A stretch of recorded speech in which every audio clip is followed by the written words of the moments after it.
The frontier didn't care about your reasons. It didn't care that Elara had been born during a winter that killed half her town, or that the fever that took her mother had left her with a twisted left leg that never quite healed right.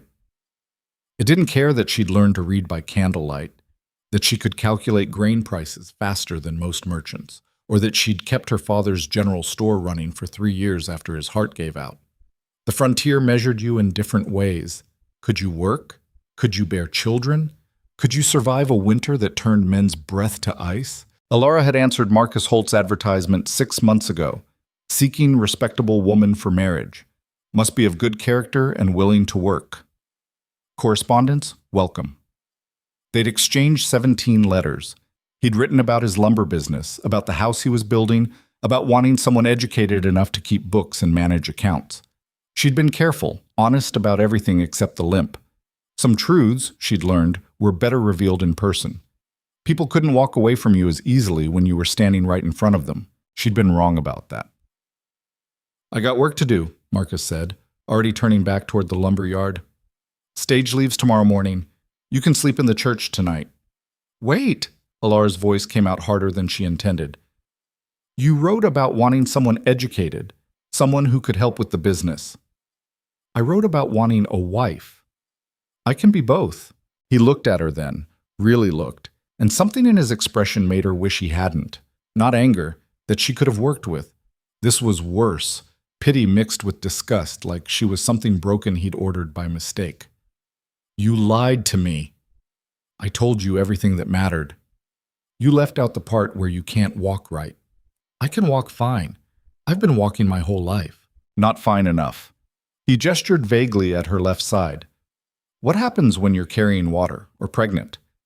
You'd fall. You'd hurt yourself, hurt the baby. I've never fallen in my life. You would out here. This ain't Boston. I'm from Pennsylvania. Same difference, Eastern. He said it like a curse.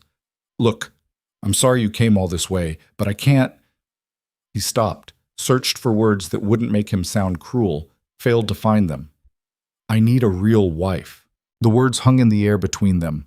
Elara felt something crack inside her chest, but she kept her face smooth. She'd learned that too. Never let them see it break you. Fine, she said. Thank you for your time. She picked up her carpet bag, everything she owned folded into one piece of luggage, and walked toward the church Marcus had pointed out.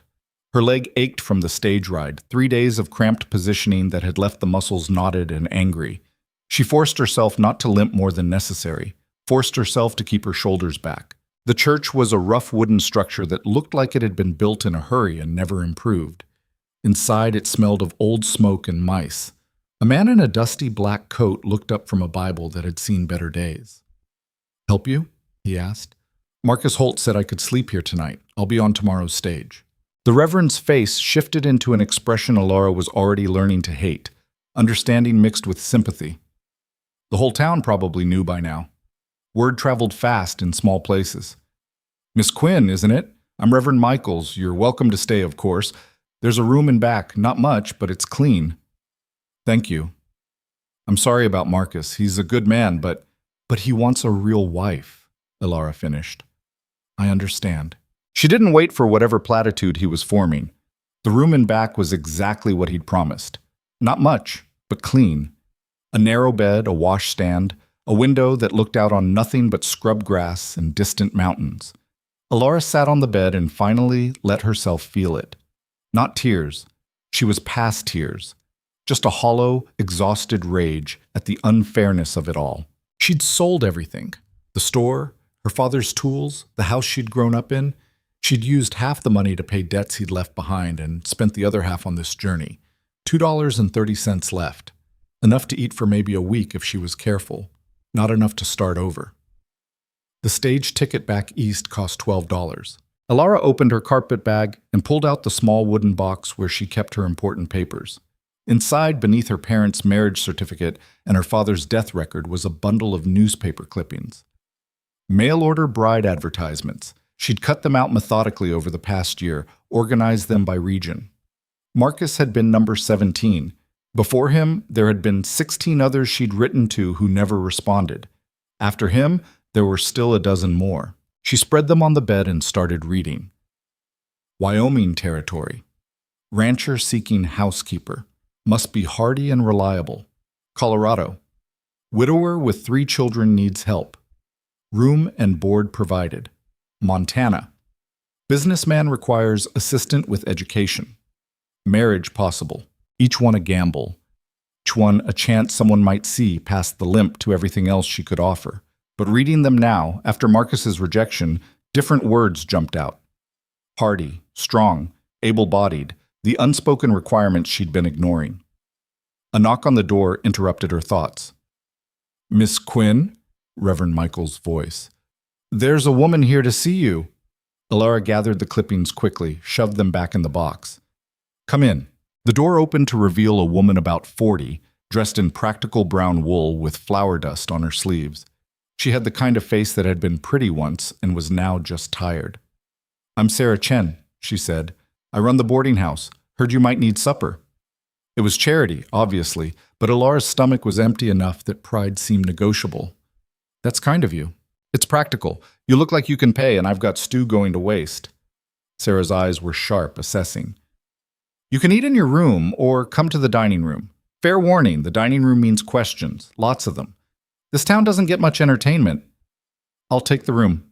Sarah nodded like she'd expected that answer. "Be back in 20 minutes. She returned with a tray holding stew, bread, and coffee, so strong it could strip paint. Elara paid her 15 cents and tried not to think about how few coins were left. Sarah lingered in the doorway. "You got plans?" she asked. "Stage tomorrow morning." "Back east?" "Can't afford it. I'll figure something out." Sarah was quiet for a moment, studying her. "You know what Marcus told people about why he wanted a mail-order bride?" "I assume he wanted a wife. He wanted a wife who'd be grateful enough not to question him. Eastern woman, no family nearby, dependent on him completely." Sarah's mouth twisted. "You'd have been miserable. Consider it a favor he showed his true colors now." "Doesn't feel like a favor." "No, I expect it doesn't." Sarah pulled a piece of paper from her pocket. "My sister runs a boarding house in Sage Bend, about 40 miles north. She's always looking for help. Doesn't pay much, but it's room and board plus a few dollars a week. You'd have to work hard." "I can work hard." "I suspect you can." Sarah set the paper on the washstand. "Think about it. Stage goes through there day after tomorrow." After she left, Elara ate the stew slowly, making it last. It was good. Better than anything she'd managed to cook on the journey. She thought about boarding houses and what help might mean. Cleaning, probably. Cooking. Laundry. The kind of work that required being on your feet all day. The kind of work that would make her legs scream by nightfall. But it was work. It was survival. She pulled out the newspaper clippings again, read through them one more time. Then she took out her pen and paper and started writing. "Dear Sir, I am responding to your advertisement seeking a housekeeper. I am 27 years old, educated, and experienced in managing household accounts and business records. I am healthy and capable of hard work. I should mention that I walk with a slight limp due to a childhood illness, but this does not impair my ability to work.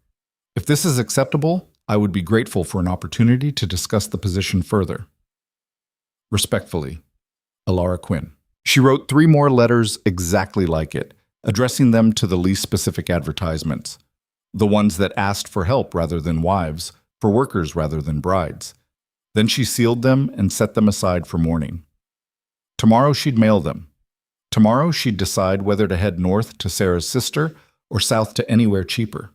Tomorrow she'd figure out how to survive on $2 and hope. Tonight, she just needed to sleep. But sleep wouldn't come. Elara lay in the narrow bed, listening to the sounds of Silver Creek settling into darkness. Horses shifting in distant stables. Men's voices carrying from the saloon down the street. The creak and pop of wood cooling after the day's heat. She thought about her father's store, about the careful way he'd taught her to keep books. Every penny accounted for, Ellie. That's how you stay honest. That's how you stay alive.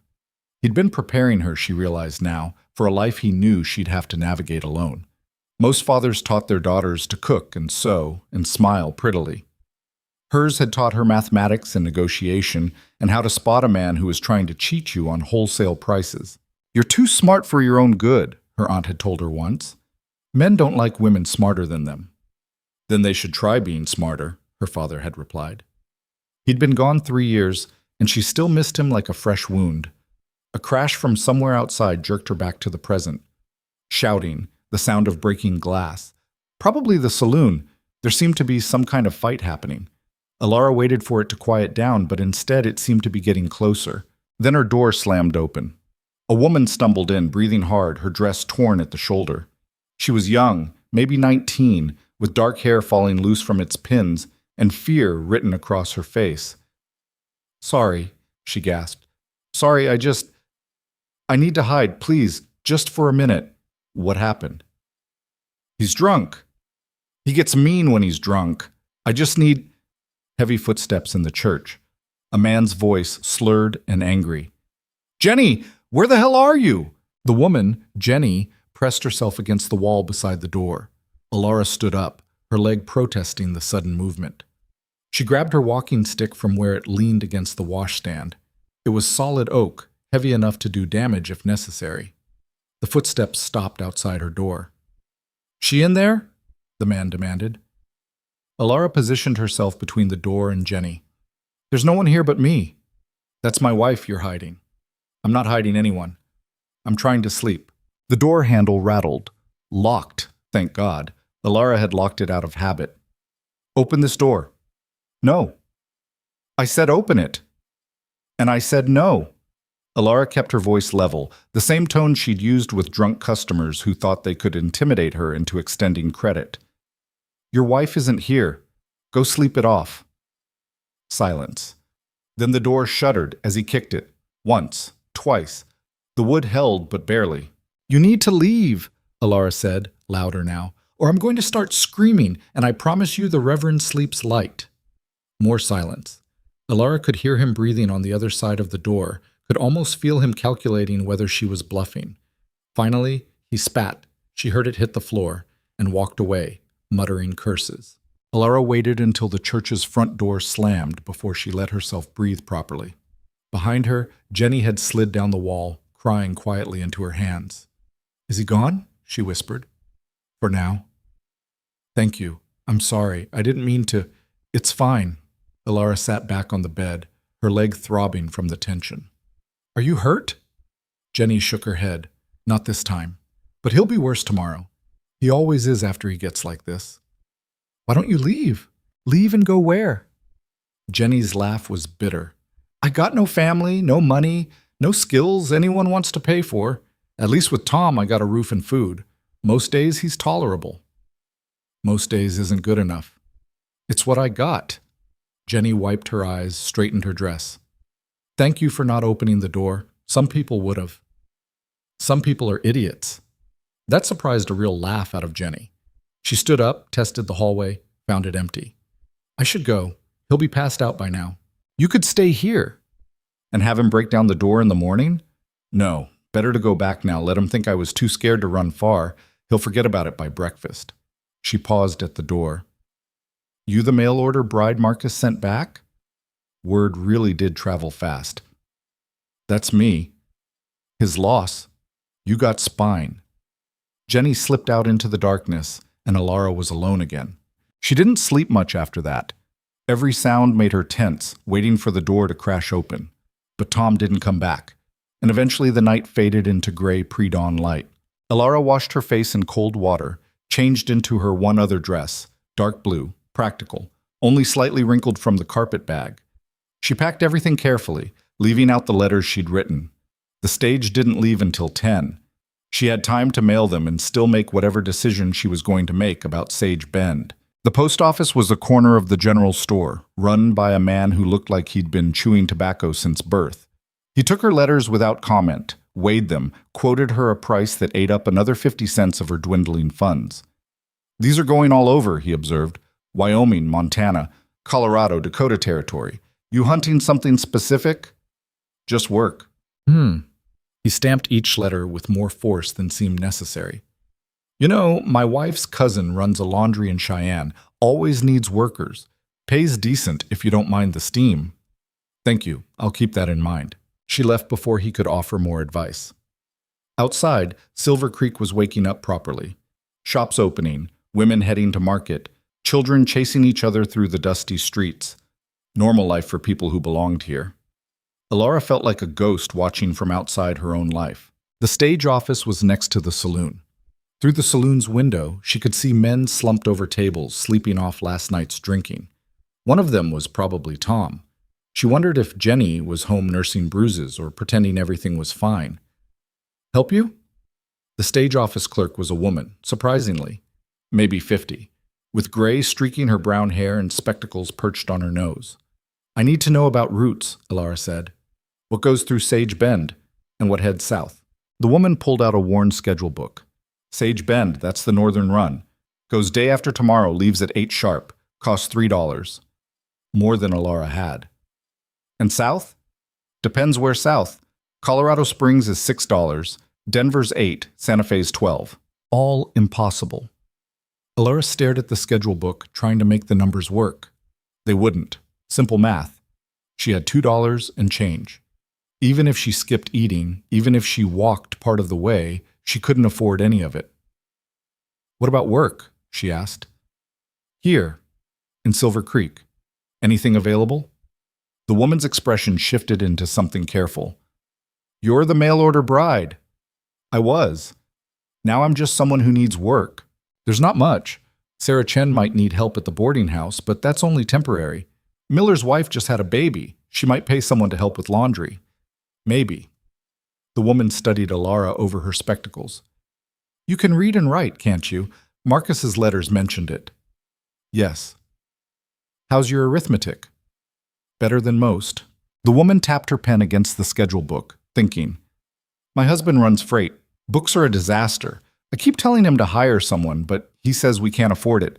Maybe if someone worked part-time, organized the worst of it." She shook her head. "But it wouldn't be enough to live on."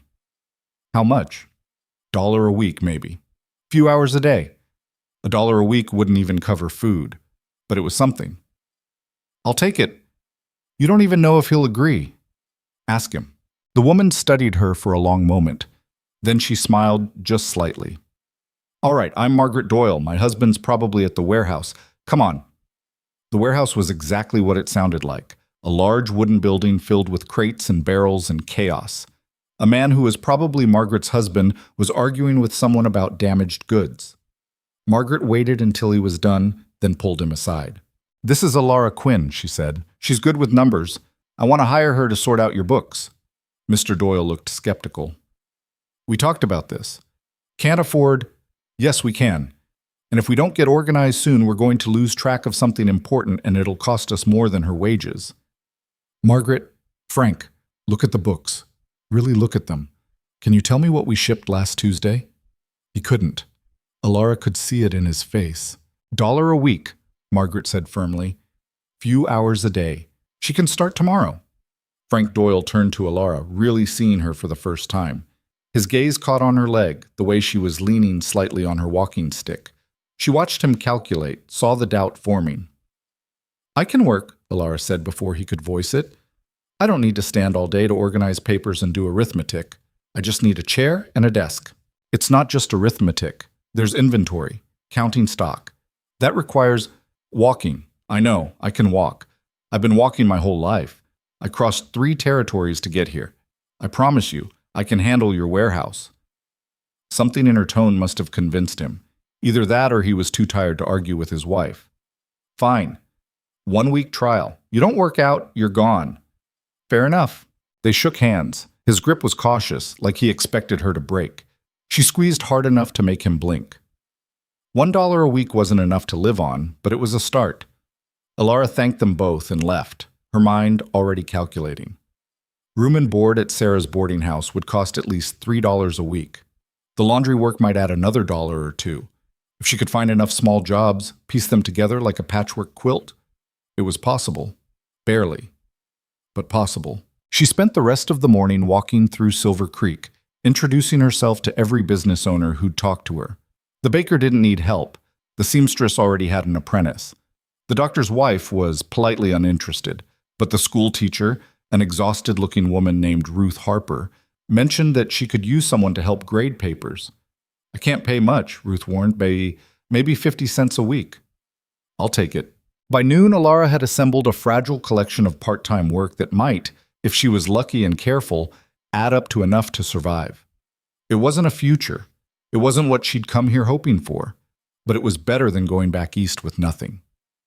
She ate lunch at the boarding house, another 15 cents, and tried not to think about how fast her money was disappearing.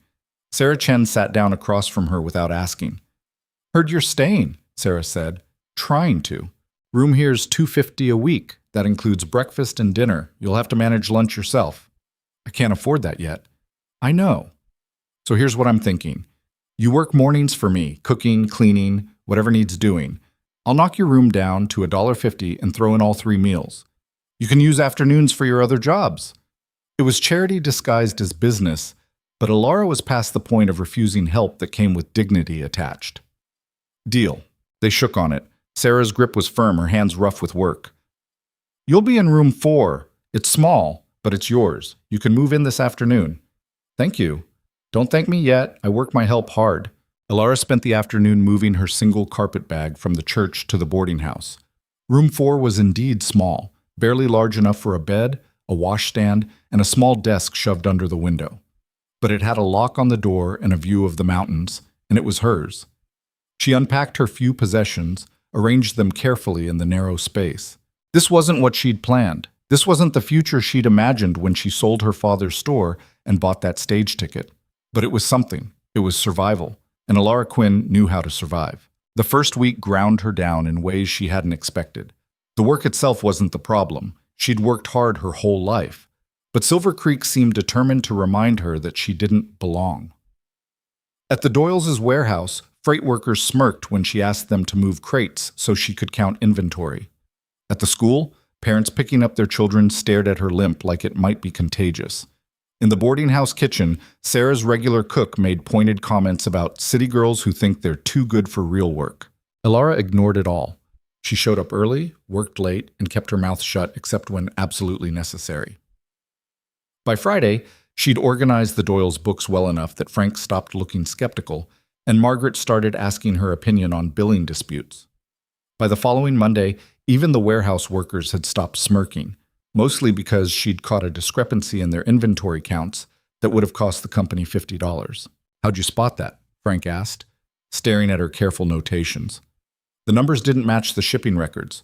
Someone either miscounted or pocketed the difference. "Which worker?" Elara showed him the pattern. Frank's expression went dark. "That son of a—" He stopped himself, glanced at her. "Sorry. I've heard worse." He fired the worker that afternoon.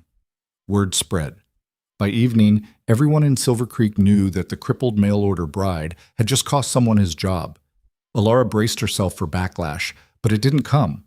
Instead, she noticed people looking at her differently. Not friendly exactly, but careful, wary, like she might be someone who mattered. It was a start. 2 weeks after arriving in Silver Creek, Elara received her first response to the letters she'd sent. It came from Wyoming Territory, from a man named Robert Shaw, who ran a trading post and needed help with accounts. The pay was minimal, the location remote, but it included room and board. "If you're still interested," he wrote, "write back with references." She had no references. She crumpled the letter and threw it away. The second response came 3 days later from Colorado. A widower with 4 children needed a housekeeper. Must be strong enough to manage active boys and comfortable with farm work. She burned that one in the kitchen stove. The third response arrived on a Tuesday morning, forwarded from the Silver Creek post office with a note from the postmaster. "Thought you'd want to see this quick." It was from Montana Territory. The handwriting was rough, unpracticed, like someone who didn't write often. "Miss Quinn, got your letter about housekeeping work. I'm not looking for a housekeeper. I'm looking for someone who can read and manage books because I can't do either worth a damn. Ranch is remote, 20 miles from nearest town. Work is hard. Pay is room, board, and $10 a month. If your limp doesn't stop you from doing what needs doing, it doesn't stop me from hiring you. Write back if you're interested." C. Vance. Elara read it 3 times. Then she sat down at the boarding house desk and wrote back immediately. "Mr. Vance, I am interested. When do I start? E. Quinn." His response came faster than seemed possible. Must have written back the same day he got her letter. 2 words. Now. Hurry. The stage to Montana Territory cost $18. Elara had $7.30 to her name. 4 weeks of patched-together wages, minus what she'd spent on food, and the room Sarah Chen had generously underpriced. She stood in the stage office, staring at Margaret Doyle's sympathetic face, doing math that wouldn't add up no matter how many times she rearranged the numbers. "I can hold a seat for you," Margaret offered. "Give you a week to save up? A week won't make enough difference. Then 2 weeks. A month, if that's what it takes." But a month was too long. Elara could feel it in her bones. Opportunities like Caleb Vance's letter didn't wait around. Someone else would answer his advertisement. Someone without a limp, someone who could afford the stage fare, someone who didn't come with complications. She'd already been rejected enough times to know how this worked. "Thank you," Elara said. "I'll figure something out." She walked back to the boarding house, her mind churning through possibilities. Borrow money. From who? Sarah Chen was kind but not wealthy. The Doyles paid her fairly but wouldn't front her several weeks' salary for a job she was leaving. Sell something. She had nothing left to sell except the clothes on her back and her father's pocket watch, which might fetch $3 if she was lucky and found someone who didn't know its real value. The watch had been her grandfather's. Her father had carried it every day of his adult life. She'd wound it every morning since he died, keeping time with a dead man's rhythm. She pulled it out now, felt its familiar weight in her palm. The gold case was scratched, the chain worn thin in places. Inside, her father had inscribed her mother's initials and a date. She opened it, watched the second hand tick steadily forward. "I'm sorry," she whispered to no one. Then she walked to the general store. The owner, a man named Peterson, who'd been coldly polite to her since she arrived, looked up from his ledger. "Help you? I need to sell this." She set the watch on the counter. Peterson picked it up, examined it with the practiced eye of someone who knew merchandise. "It's decent work, old though, probably worth $5 to the right buyer." "I need 18 each." "Don't we all?" He set it back down. "I can give you 4. It's worth more than that and you know it. Maybe in Philadelphia. Here, it's worth what I say it's worth." He pushed it toward her. $4. Take it or leave it." Elara's hand closed around the watch. $4 plus her $7.30 made $11.30. Still 7 short. "Do you need help? Bookkeeping, inventory, anything?" "Got a nephew handles that." "I work cheaper than your nephew." "I'm sure you do." Answer's still no. Peterson went back to his ledger, dismissing her. She tried 3 more shops, got similar responses. Silver Creek had decided what she was worth, and it wasn't much. By the time she made it back to the boarding house, frustration had curdled into something harder. She found Sarah in the kitchen, elbow deep in bread dough. "How much do you pay for laundry?" Elara asked. Sarah didn't look up from her kneading. $2 a week. Why?" "Because I need money fast, and I'll do it for $150 if I can work extra hours." Now Sarah did look up, flour dusting her dark hair white. "What's the rush?" "Got a job offer, Montana. Better pay, room and board. But the stage costs $18 and I'm short." "How short?" $11, give or take." Sarah was quiet for a moment, working the dough with strong, practiced movements. Then she said, "I can front you the money. Pay me back when you get settled." The offer hit Elara like a physical thing, kindness, unexpected and unearned. She had to swallow hard before she could speak. "Why would you do that?" "Because I was you once. Different circumstances, same desperation." Sarah shaped the dough into a smooth ball, set it in a bowl to rise.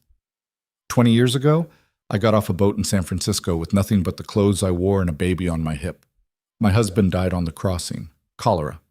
Left me in a country I didn't understand with a language I barely spoke and a daughter who wouldn't stop crying.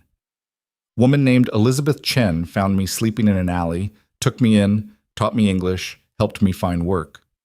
When she got sick 5 years later, I married her son so she could die knowing someone would take care of him. That's how I got the name Chen and this boarding house, and a life I never expected.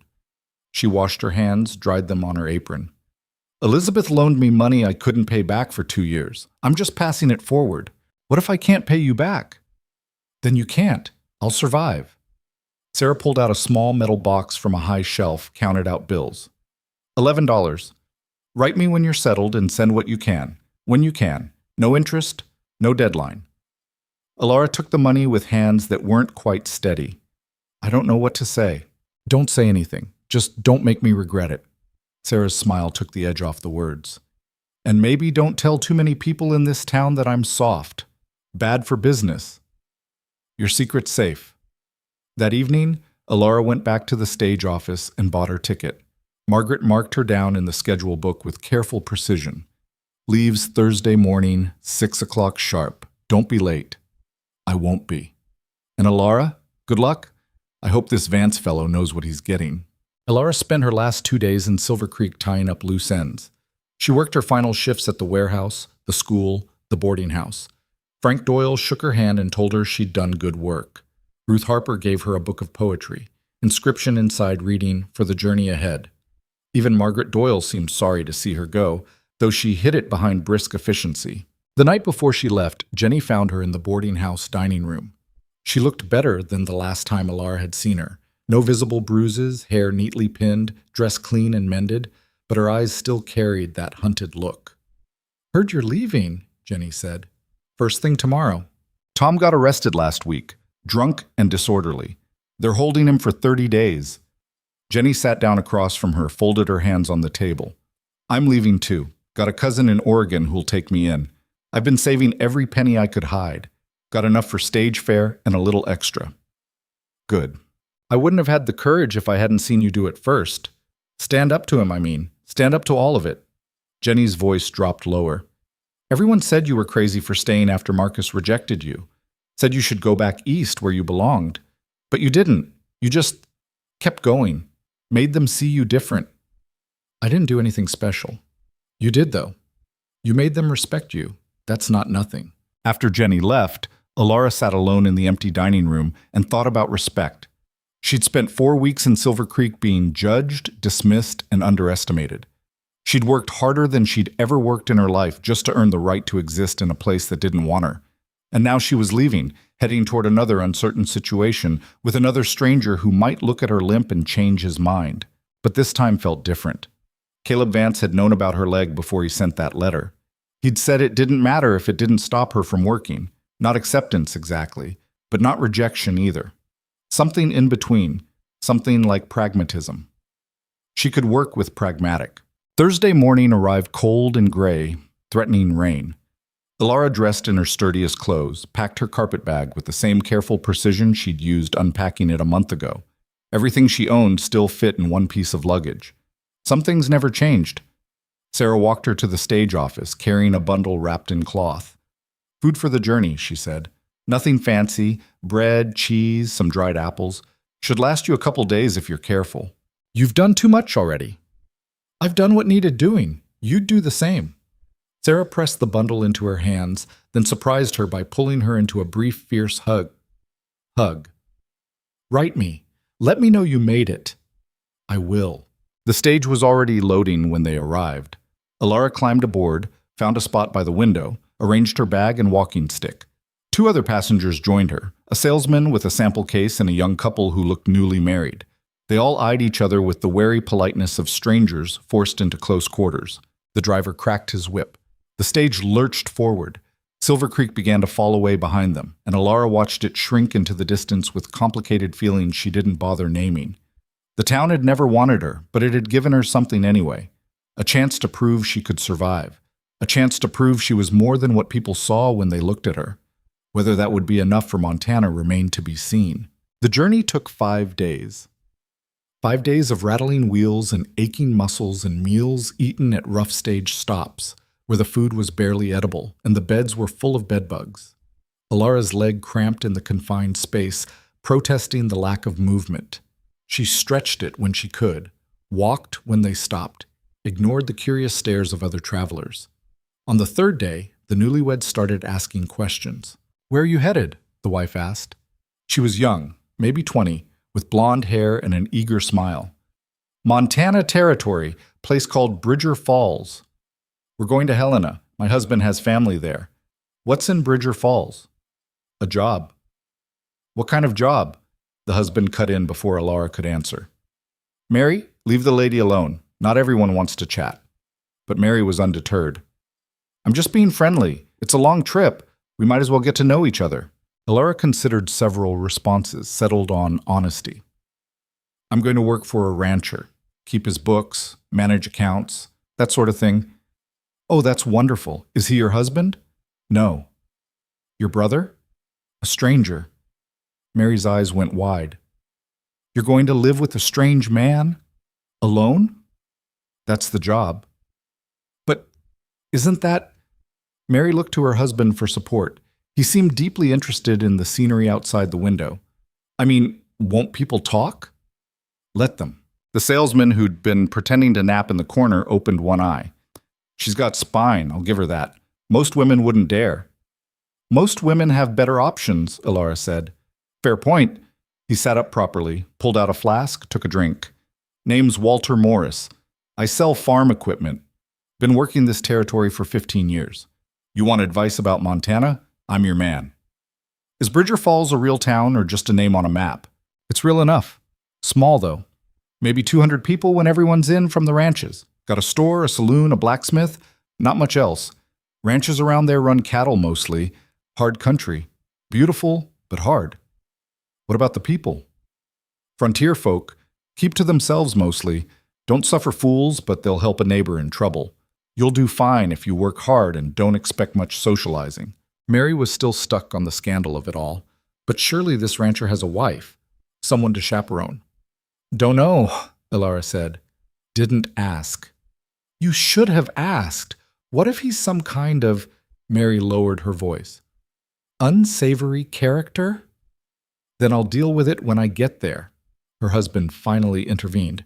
Mary, enough. The lady's made her choice. It's not our business.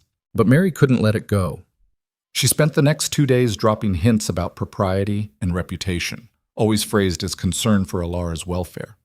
Elara ignored most of it. She'd learned in Silver Creek that people would always find something to judge. Better to let them waste their breath than waste her own defending choices they'd never understand.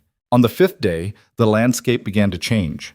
The flat prairie gave way to rolling hills, then to mountains that rose up like teeth against the sky. Pine trees replaced scrub grass. The air got thinner, colder, sharp enough to sting her lungs.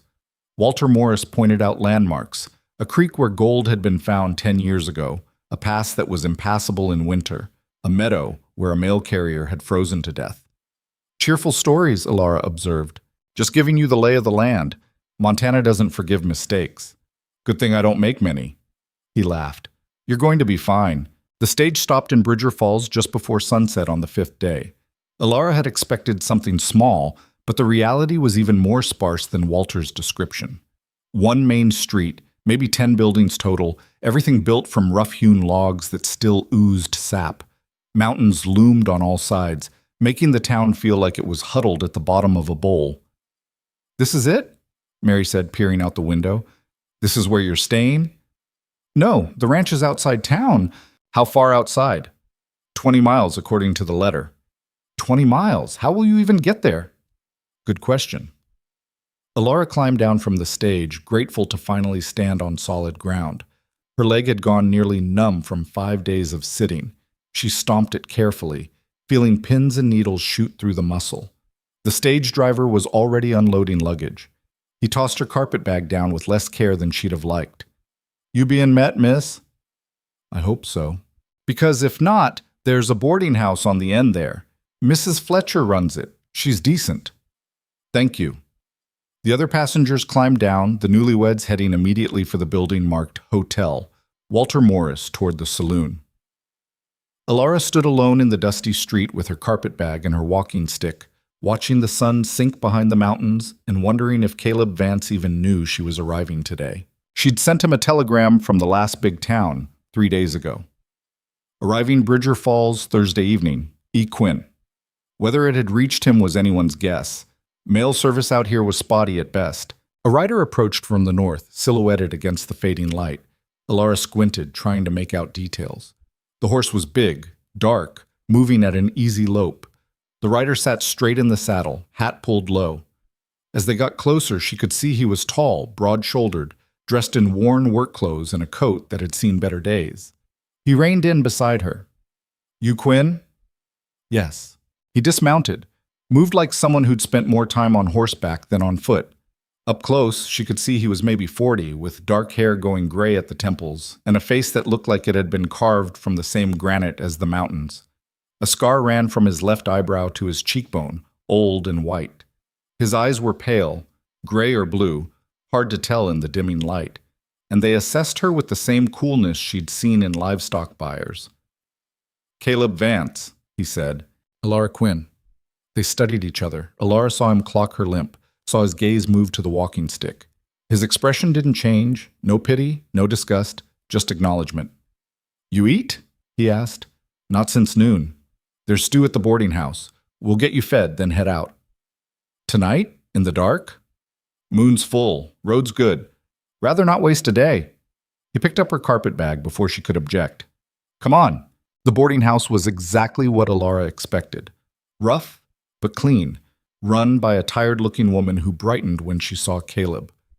"Mr. Vance, didn't expect you till tomorrow." "Plans changed. Got room for a quick meal?" "For you, always." Mrs. Fletcher's eyes slid to Elara, curious but not unfriendly. "This must be your new bookkeeper." "This is Elara Quinn. Elara, this is Mrs. Fletcher, best cook in 3 counties. 2 counties, Mrs. Fletcher corrected, but she looked pleased. "Sit down, both of you. Stew's hot." The stew was good. Better than anything Elara had eaten on the stage journey. She tried not to wolf it down, but 5 days of terrible food had left her ravenous. Caleb ate steadily, efficiently, without conversation. Mrs. Fletcher bustled around them, refilling bowls, cutting thick slices of bread, chattering about town gossip that Elara didn't follow.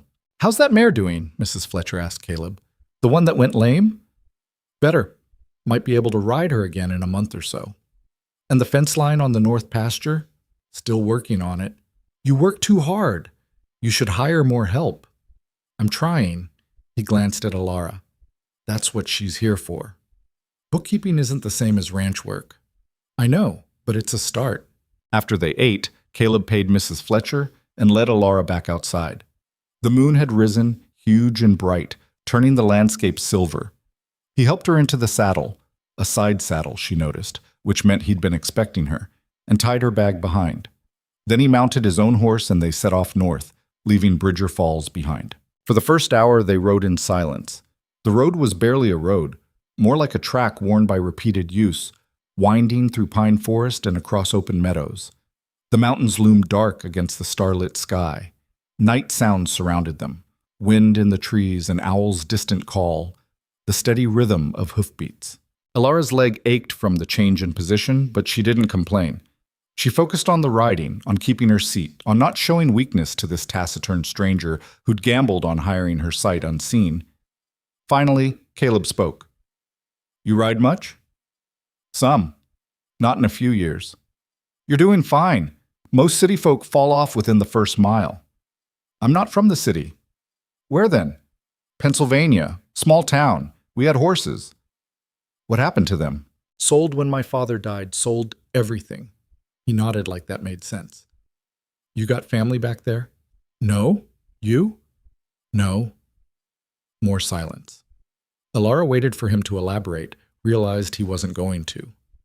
Fine. She could work with silence. Another hour passed. The forest opened up into a valley, wide and dark, with a creek running through it that caught the moonlight. At the far end, a single light flickered. A house, maybe a barn. "That's it," Caleb said. "The ranch." As they got closer, Elara could make out more details. The house was small, 1 story, logs chinked with mud and moss. A barn stood nearby, bigger than the house. Several smaller outbuildings scattered around, what looked like a chicken coop, a smokehouse, maybe a root cellar. Fenced pastures stretched into the darkness, and she could hear cattle lowing softly. Caleb dismounted, tied both horses to a rail.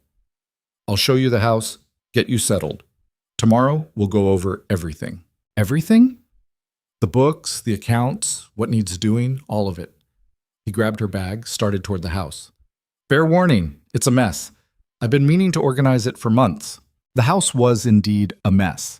Not dirty, exactly, but cluttered in the way of someone who lived alone and didn't see the point in tidying. Papers covered the kitchen table, books stacked in corners, clothes draped over chairs. A fireplace held the remains of a fire, still warm. The single room served as kitchen, living space, and bedroom, with a loft overhead that probably held storage. Caleb set her bag down, lit a lantern. In the better light, the house looked even more chaotic. There's a room out back. It's small, but it's got a bed and a stove. Built it thinking I'd hire someone eventually. Never did until now. He led her to a door she'd missed in the darkness. Beyond it was a narrow room, maybe 8 feet by 10. A bed, a small potbelly stove, a chair, a trunk. A window looked out toward the barn. It was sparse, but it was clean and it was private. "This works," Elara said. "Good. I'll let you get settled. Come to the main house when you're ready tomorrow. No rush." He paused in the doorway. "One thing." "What?" "The limp. Does it get worse in cold weather?" "Sometimes. Winter here is rough. Snow can be waist deep. Temperature drops below 0. If you need special accommodations, tell me now. I'm not good at guessing what people need." Elara met his eyes. "I'll tell you if I need something. Otherwise, assume I'm fine." "Fair enough." He almost smiled. "Almost." "Get some sleep. You've had a long trip." After he left, Elara sat on the bed and let herself feel the full weight of the past 5 days. The stage journey, the uncertainty, the fear that she'd made another terrible mistake. But sitting here in this small, spare room with her bag unpacked and a job waiting, she felt something she hadn't felt since leaving Pennsylvania. Hope. Cautious and fragile, but real. She pulled out her father's pocket watch. She'd bought it back from herself at the last minute, unable to let it go, and wound it carefully. The familiar tick filled the quiet room. Outside, she could hear Caleb moving around, settling the horses, doing whatever needed doing before sleep. Tomorrow would bring new challenges, new tests, new chances to fail or succeed. But tonight, she was here. She'd made it. That was enough. She lay down without undressing, too tired to do more than pull a blanket over herself. Sleep came fast and hard, and for the first time in weeks, she didn't dream at all. Morning arrived with weak sunlight filtering through the small window and the smell of coffee. Elara woke disoriented, her body still expecting the rattle of the stage. It took her a moment to remember where she was. Montana. The ranch. Caleb Vance's spare room. She sat up, grimacing as her leg protested. 5 days of cramped positioning had left it stiff and angry. She massaged it methodically, working out the worst of the knots, then stood and tested her weight. Not great, but functional. Good enough. Her bag held one change of clothes. She put on the cleaner dress, pinned her hair back, splashed cold water on her face from the pitcher on the trunk. The mirror above it showed her exactly what she expected. Pale, tired, ordinary. Not pretty enough to worry about, not ugly enough to apologize for. Just a woman who looked like she'd traveled hard and slept poorly. The main house was warm when she entered, fire crackling in the hearth. Caleb stood at the stove, frying eggs in a cast-iron pan with the efficiency of long practice. He glanced up when she came in. "Coffee's ready," he said. "Cup's in the cupboard." She poured herself a cup, black and strong enough to strip rust. "Thank you." "You sleep?" "Like the dead." "Good." He slid eggs onto 2 tin plates, added bacon that was probably too salty, bread that was definitely too dry. "Eat. Then I'll show you what I need." They ate in silence. The food was plain but filling. Elara tried not to think about Sarah Chen's cooking, about the careful way she'd seasoned everything. This was functional food, fuel for work. She could live with functional. After breakfast, Caleb cleared the table by the simple expedient of sweeping everything into a wooden crate. Then he dumped the crate's contents back out in a chaotic pile. Papers, receipts, invoices, bills of sale, scribbled notes on scraps torn from feed sacks. All of it jumbled together without order or system.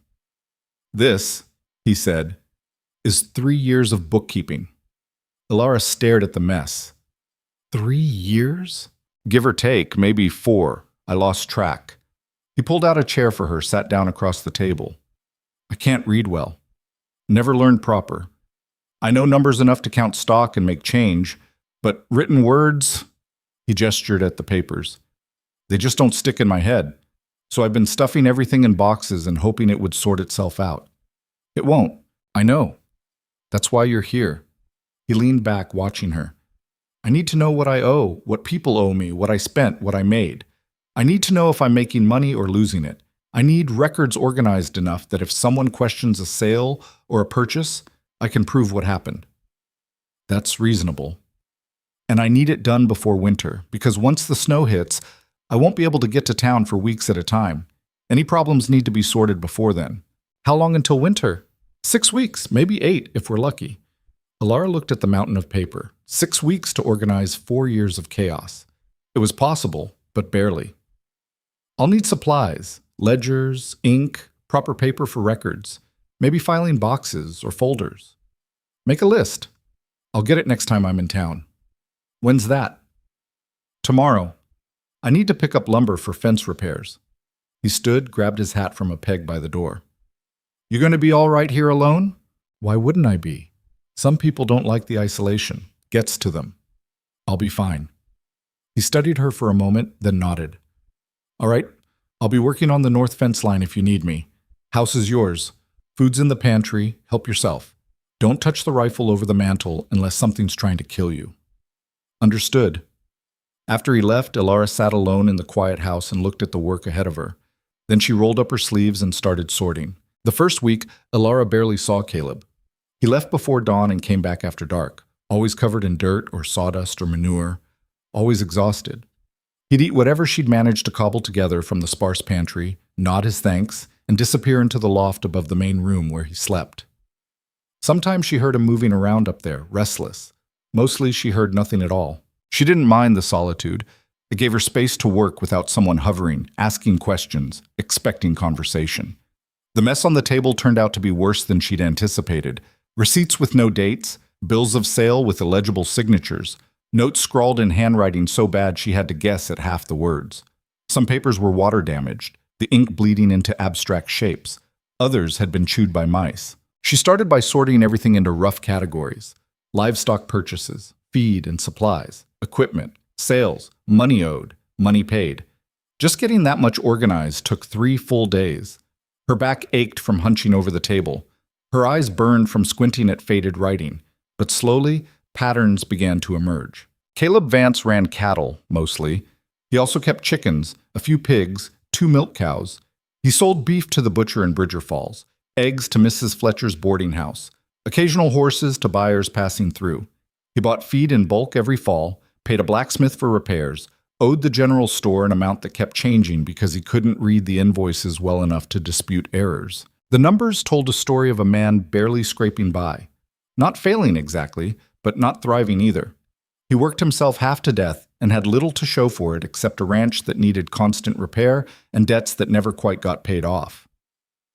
On the 4th day, Caleb came back early, limping slightly. Elara looked up from a particularly infuriating receipt that might have said 12 heifers or 72 heifers. The handwriting was that bad. You're hurt, she said. Horse kicked me. I'm fine. He wasn't fine. She could see blood seeping through his pants leg. Sit down. It's nothing. Sit down or I'm walking to town to get a doctor, and you can explain to him why you let it get infected instead of letting me look at it now. He sat. Elara fetched water and clean rags, made him roll up his pants leg. The wound wasn't deep, but it was dirty. She cleaned it methodically, ignoring his occasional hiss of pain. You do this before? He asked. My father got hurt in the store sometimes. Heavy boxes, sharp tools. I learned basic doctoring. She wrapped the wound with strips torn from an old shirt. Keep it clean. Change the bandage tomorrow. Yes, ma'am. Something in his tone made her look up. He was almost smiling. Not quite, but close. What? She asked. Nothing. Just, you sound like you're used to being in charge. I ran my father's store for 3 years. Someone had to be in charge. Why'd you sell it? The question caught her off guard. She tied off the bandage, sat back. Because I couldn't make it work alone. The building needed repairs I couldn't afford. Suppliers wouldn't extend credit to a woman. Customers started going elsewhere because they didn't trust me to know what I was doing. She gathered up the bloody rags. I could have fought it, maybe eventually won them over. But I was tired of fighting, and a mail-order marriage seemed easier. How'd that work out? You read my letter. You know how it worked out. He He was quiet for a moment. Then he said, "Their loss." It was the first personal thing he'd said to her. Elara didn't know what to do with it, so she just nodded and went to wash the rags. That evening, Caleb didn't disappear to the loft after dinner. Instead, he sat at the table and watched her work. She'd moved past sorting into actual record-keeping, copying information into the ledgers he'd brought back from town. Her handwriting was small and precise, each entry dated and categorized. "You're good at that," he observed. "I've had practice." "Can you read me something?" She looked up, surprised. "What do you want to hear?" "Anything. I like hearing words read proper. Most people around here aren't much better than me." So she read him the entries she'd been making, dry recitations of dates and amounts, purchases and sales. He listened like it was poetry, his scarred face intent. When she finished, he asked questions. Good questions. Why did the feed cost more in winter? Why were some cattle worth more than others? Why did certain buyers pay more? She answered what she could, flagged what she couldn't. By the end of the evening, they'd identified 3 instances where the general store had overcharged him significantly. Enough money that it mattered. "I knew something was off," Caleb said, "but I couldn't prove it." "Now you can. Take these receipts next time you go to town. Demand a refund." "Peterson won't like that." "Peterson's been stealing from you. I don't care what he likes." Caleb's almost smile appeared again. "You're going to cause trouble." "I'm going to save you money. If that causes trouble, so be it." The second week, a rhythm developed. Caleb worked the ranch, Elara worked the books. Evenings, they'd sit at the table and she'd explain what she'd found. He learned fast, started asking better questions, started understanding his own business in ways he clearly hadn't before. "I've been losing money on the spring calves," he said one night, staring at her neat columns of figures. "Selling too early. By about 3 months. If you held them until fall, you'd get 20% more per head. I sell early because I need the cash for summer expenses. Then we need to restructure your spending, cut costs somewhere else so you can afford to wait." They went through every expense line by line. Feed could be bought cheaper if he ordered earlier in the season. Equipment repairs could be done himself if he had proper tools. The blacksmith was charging premium prices for basic work. "I can't do everything myself," Caleb said. "There aren't enough hours." "Then we hire help, seasonal workers for spring and fall, pay them fair but not generous. It'll cost less than what you're losing by trying to do everything alone." You say "we" like you're planning to stay past 6 weeks. The comment hung in the air. Elara kept her eyes on the ledger. "Do you want me to leave after 6 weeks?" "No." "Then I'll stay. If you want me to." "I want you to." That was all. No grand declarations, no promises. Just simple fact. She could stay if she wanted. She wanted to. On Sunday, Caleb announced they were going to town. "Need to get those refunds from Peterson. Might as well do it together. You can show him the receipts, explain where he went wrong. He won't be able to argue with you like he argues with me." Bridger Falls looked different in daylight, less sparse, more rough. People moved with purpose, doing weekend errands. Elara noticed them noticing her as she climbed down from the wagon, saw their eyes track to Caleb and back to her. Speculation starting already. Peterson's general store smelled like coffee and leather and old wood. The owner looked up from his counter, saw Caleb, then saw Elara, and his expression curdled. "Vance," he said flatly. "Peterson, we need to discuss your billing." "My billing's fine." Elara set the receipts on the counter. "Your billing has errors, 3 significant ones in the past year alone. You've overcharged Mr. Vance by $47. Peterson barely glanced at the papers. "Don't know what you're talking about." "Then let me explain." She spread out the receipts, pointed to specific entries. "This invoice says 50 pounds of feed at 12 cents per pound. Your ledger shows 15 cents. That's a $1.50 overcharge. This one says, I don't need some Eastern woman telling me how to run my business." "I'm not telling you how to run your business. I'm telling you that you made errors, and we'd like them corrected." "There were no errors. Prices change. Maybe they went up between when I quoted him and when he picked up." "Then you should have told him, in writing, with a revised invoice." Elara kept her voice level, professional. "But you didn't, which means either you made mistakes or you deliberately overcharged. Either way, we'd like our $47 back." Peterson's face went red. You've got some nerve coming in here and accusing me. She's not accusing, Caleb cut in. She's stating facts. You going to refund the money or not? Not. Then I'll take my business elsewhere. Where? Next store's 30 miles away. 30 miles is nothing. I'd rather ride 60 miles total than keep getting cheated. They stared at each other. Elara could feel the attention of other customers now, people pretending to shop while listening to every word. Finally, Peterson grabbed a cash box from under the counter, counted out bills with angry, jerky movements. $47. Now get out of my store. Caleb pocketed the money. Pleasure doing business with you. Outside, he let out a breath that might have been a laugh. That went better than expected. You expected worse. I expected him to throw us out before you finished talking. He helped her into the wagon. You're not scared of much, are you? I'm scared of plenty, just not of men like Peterson. They stopped at Mrs. Fletcher's boarding house for lunch. The older woman fussed over them both, bringing out beef stew and fresh bread and coffee. Other diners watched with unconcealed curiosity. Elara heard whispers, caught fragments. Living out there alone with him. Not even married. Scandal! Mrs. Fletcher heard it too. She turned to face the room, hands on her hips. Anyone got something to say? Say it to me directly.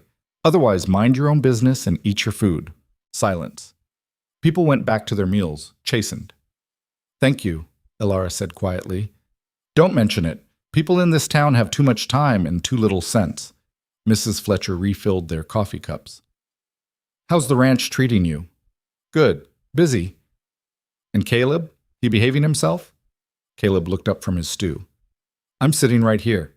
I know. That's why I'm asking her, not you. Mrs. Fletcher winked at Elara. Men always think they're behaving fine when they're being impossible. He's been perfectly professional, Elara said. Professional, that's a word for it. Mrs. Fletcher patted Caleb's shoulder.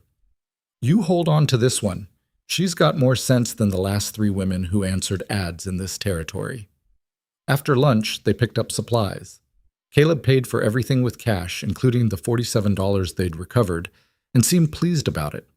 On the ride back, he was more talkative than usual. You handled Peterson well, he said. I've dealt with worse. Still, most people back down when he gets aggressive. You didn't even flinch.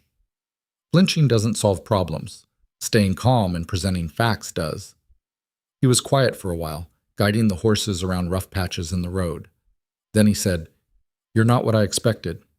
What did you expect? Someone desperate. Someone who'd take any work because they had no other options. He glanced at her. You are desperate, but you're also competent. That's rarer than you'd think. You're not what I expected either. What did you expect? Someone who'd hold my limp against me. Someone who'd remind me daily that he was doing me a favor by hiring me. She watched the mountains slide past, thinking about Marcus Holt, about all the men who'd rejected her letters. You don't do that. Why would I? Your leg works well enough for what I need. Everything else is none of my business. It was the most matter-of-fact acceptance she'd ever received. Not pity, not inspiration, just acknowledgement that she was capable, followed by disinterest in her limitations. She'd spent so long being either coddled or dismissed that this middle ground felt almost foreign. Thank you, she said. For what? For hiring me. Thank you for coming. I'd still be drowning in paper without you. The third week, Elara discovered the real scope of the disaster. Hidden in the bottom of a crate she'd assumed was empty, she found another pile of papers. Loan documents, legal notices, letters from the bank, all unopened. She spread them on the table and read through them with growing dread. Caleb had taken out a loan 3 years ago to buy breeding stock. The terms were reasonable enough, payment due annually, 5% interest. But he'd missed the last payment, and the one before that. The bank had sent notices, each one more urgent than the last. The most recent, dated 2 weeks ago, threatened foreclosure if payment wasn't received within 60 days. Elara checked the amount owed. $230, including fees and accrued interest. She checked Caleb's accounts. He had $93 in cash reserves. Her stomach sank. When Caleb came in that evening, she had all the loan documents arranged on the table. He took one look and his face went carefully blank. Found those, did you? You're in default on a loan. The bank's threatening foreclosure. I know. Why didn't you tell me? Because there's nothing you can do about it. I don't have the money. Won't have it before the deadline either. He sat down heavily. I've been trying to figure it out for months. Can't sell enough cattle fast enough. Can't borrow more. Can't. He stopped, rubbed his face. I'm going to lose the ranch. No, you're not.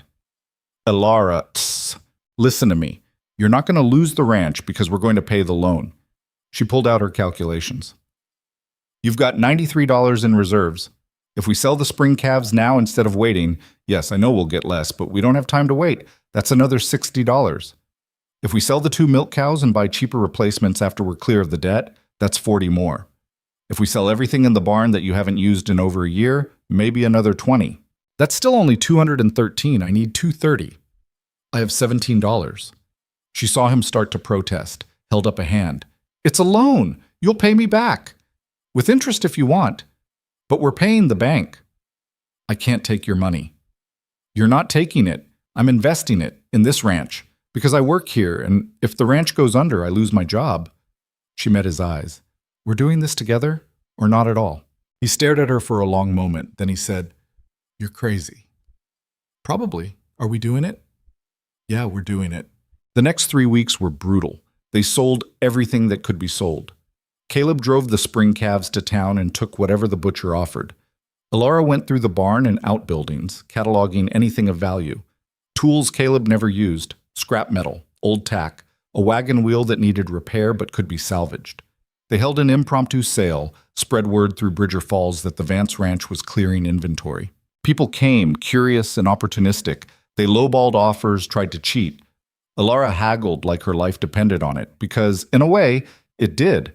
If the ranch failed, she'd be back where she started. Worse, actually. At least in Silver Creek, she'd had enough money for stage fare.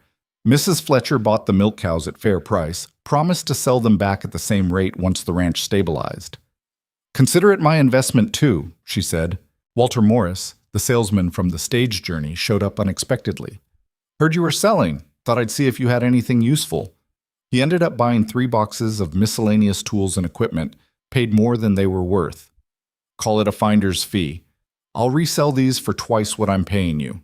By the end of the 4th week, they'd scraped together $228, $2 short. Elara sat at the table, staring at the numbers. So close. They were so close. She thought about her father's watch, still in her pocket. It might fetch $2, might fetch $5 if she found the right buyer. She pulled it out, set it on the table. Caleb came in, saw the watch, understood immediately. No, it's just a watch. It's your father's watch. You bought it back in Silver Creek, Sarah Chen told me. Sarah has a big mouth. Elara, no. Do you have another solution? He didn't. They both knew it. Elara picked up the watch, felt its familiar weight. Her father had carried this every day, her grandfather before him. It was history, memory, the physical proof that she'd come from somewhere, that she'd had a family once. She opened it, looked at the inscription inside. Her mother's initials, barely legible from years of wear. She wound it one last time, listened to it tick. Then she closed it and put it in her pocket. I'll take it to town tomorrow. Elara, don't. Please. I've made my choice. But the next morning, before she could leave for town, a rider came up the road. A young man, maybe 25, on a horse that had clearly traveled hard. He dismounted, handed Caleb an envelope. Message from the bank, he said. Mr. Crawford sent me special. Caleb opened it with hands that weren't quite steady, read it again. Then he laughed, a short, sharp sound of disbelief. What? Elara asked. He handed her the letter. It was from Mr. Crawford, the bank manager. Brief and to the point. Due to an accounting error, your loan payment was credited but not properly recorded. Our apologies for the confusion. Your account is current. No further payment needed at this time. Elara read it twice, looking for the trick. There wasn't one. It was straightforward, bureaucratic, legitimate. I don't understand, she said. The messenger cleared his throat. Mr. Crawford wanted me to explain in person. Seems there was a deposit made on your behalf 3 weeks ago. Anonymous donor. Paid the full amount owed plus next year's payment in advance. Mr. Crawford initially thought it was fraud, took time to verify the money was real. Once he confirmed it, He realized the error was on the bank's end for not notifying you sooner. Who made the deposit? Caleb asked. Can't say. Donor requested anonymity. After the messenger left, Caleb and Elara stood in the yard, holding the letter, not speaking. Finally, Caleb said, Someone paid off my loan. Apparently. Who would do that? Elara thought about Sarah Chen, about her story of Elizabeth Chen who'd helped her when she had nothing, about Mrs. Fletcher who'd bought the milk cows at fair price, about Walter Morris who'd paid too much for tools, about a community that talked too much and judged too freely, but sometimes, quietly, took care of its own. Does it matter? She asked. I'd like to thank them. Maybe they don't want thanks. Maybe they just wanted to help. He looked at her and she saw understanding dawn. You know who it was. I can guess, but I'm not telling, and you're not asking. They stood there a moment longer, in the cool morning air with the mountains rising around them and the ranch spread out in all its rough, imperfect glory. The ranch that was safe now, the ranch that was theirs. We should celebrate, Caleb said finally. How? I don't know. Never had much worth celebrating before. Elara thought about it, then she smiled. I'm going to cook a real dinner, not survival food, actual good food. You can cook? Better than you can. That's not a high bar. She laughed, surprised by the sound of it. When had she last laughed? She couldn't remember. Go work on your fence. I'll handle dinner. He went, shaking his head but almost smiling. Elara watched him go, then looked down at her father's watch. Still in her hand, still ticking. She wound it carefully and put it back in her pocket. That evening, she made stew with actual seasoning, biscuits that weren't rocks, coffee that didn't taste like mud. She found vegetables in the root cellar that Caleb had clearly been ignoring, put together something that resembled a real meal. When he came in, he stopped and stared. It smells good. Don't sound so surprised. They ate slowly, neither of them used to good food after weeks of bare survival. Caleb had seconds, then thirds. Finally, he pushed back from the table, looking more relaxed than she'd ever seen him. That was good, he said. Really good. Thank you. You didn't have to do all this. I wanted to. We survived something. That's worth marking. He was quiet for a moment. Then he said, I'm glad you came here. So am I. I mean it. I know I'm not easy to work for. I don't talk much. I work too hard. I live in the middle of nowhere. But you've made this place better. The books are organized, the finances make sense, and for the first time in years I feel like I might actually succeed instead of just survive. Elara didn't know what to say to that. She settled for honesty. You've given me something too, a place where I'm valued for what I can do, not judged for what I can't. That's rarer than you think. They sat in comfortable silence as the evening darkened outside. The fire crackled. The ranch settled into night sounds, cattle shifting, chickens roosting, wind in the pines. Elara felt something she hadn't felt in a long time. Peace. Not happiness, exactly.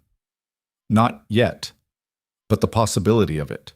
The sense that she'd found a place where she could build something real, where she could be herself without apology or explanation, where she could finally, maybe, belong.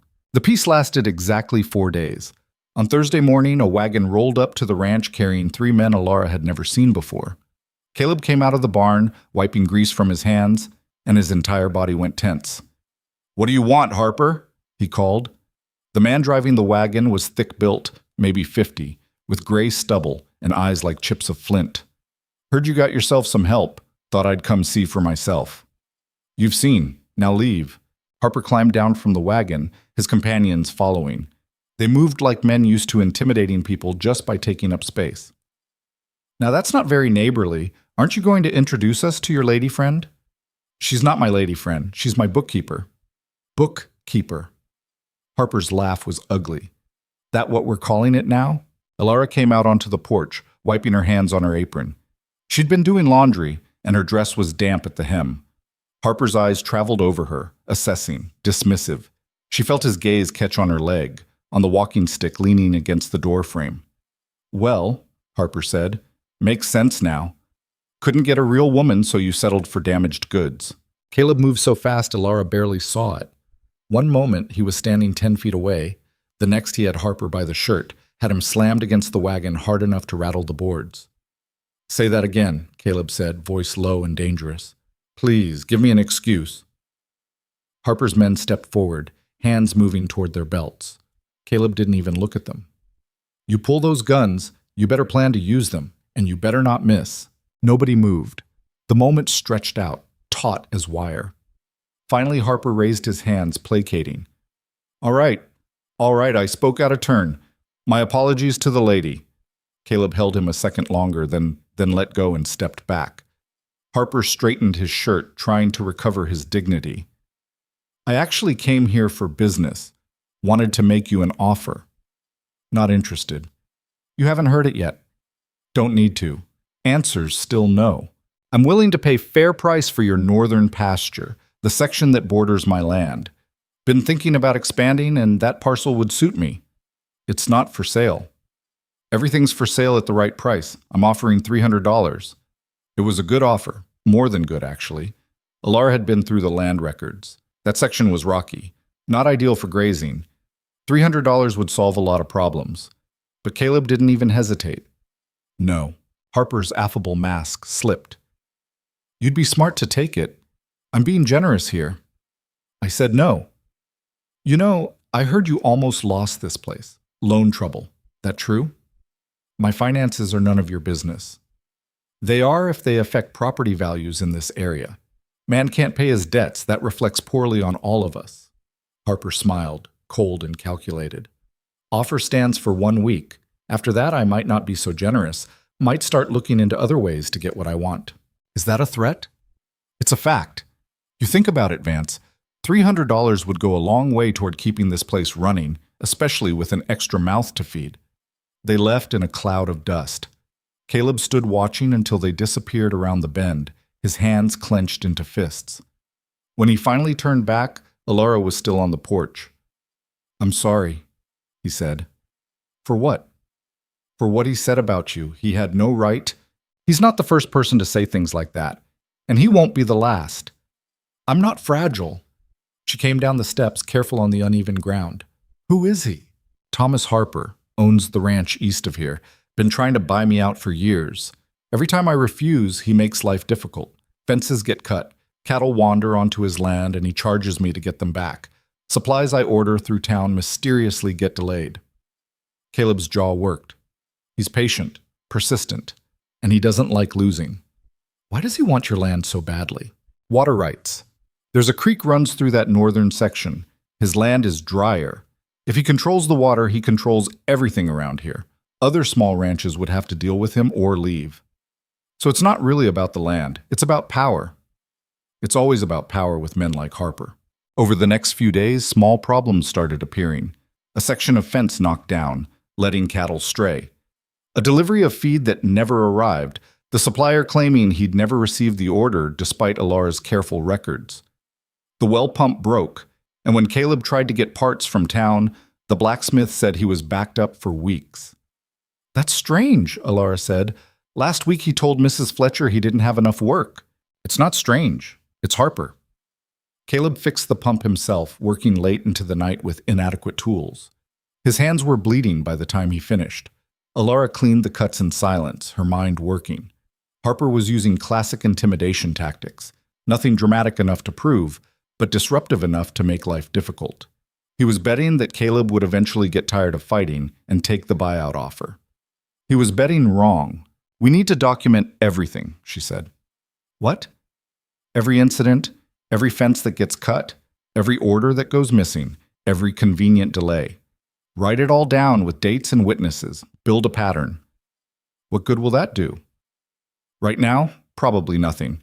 But if it escalates, if we need to involve the law, we'll have evidence that this is targeted harassment, not bad luck." Caleb looked at her like she'd suggested building a palace out of cow manure. "The sheriff is Harper's brother-in-law." "Then we send documentation to the territorial government or the federal marshal. Someone has to care about property rights and fair commerce." "You have a lot of faith in the system." "No, I have faith in records, paper trails. The things that can't be argued away or forgotten when it's convenient." She wrapped the last bandage around his hand. "Harper thinks you're alone out here. Thinks he can bully you into selling because you've got no resources and no allies. He doesn't know about the books, about the organization, about the fact that you're not desperate anymore. We use that. We, Caleb said quietly. We, she confirmed. The following week, Harper's men cut the fence again. This time, Elara was ready. She photographed the damage with an old camera she'd found in the barn, documented the exact location and time, recorded which cattle had strayed and how long it took to recover them.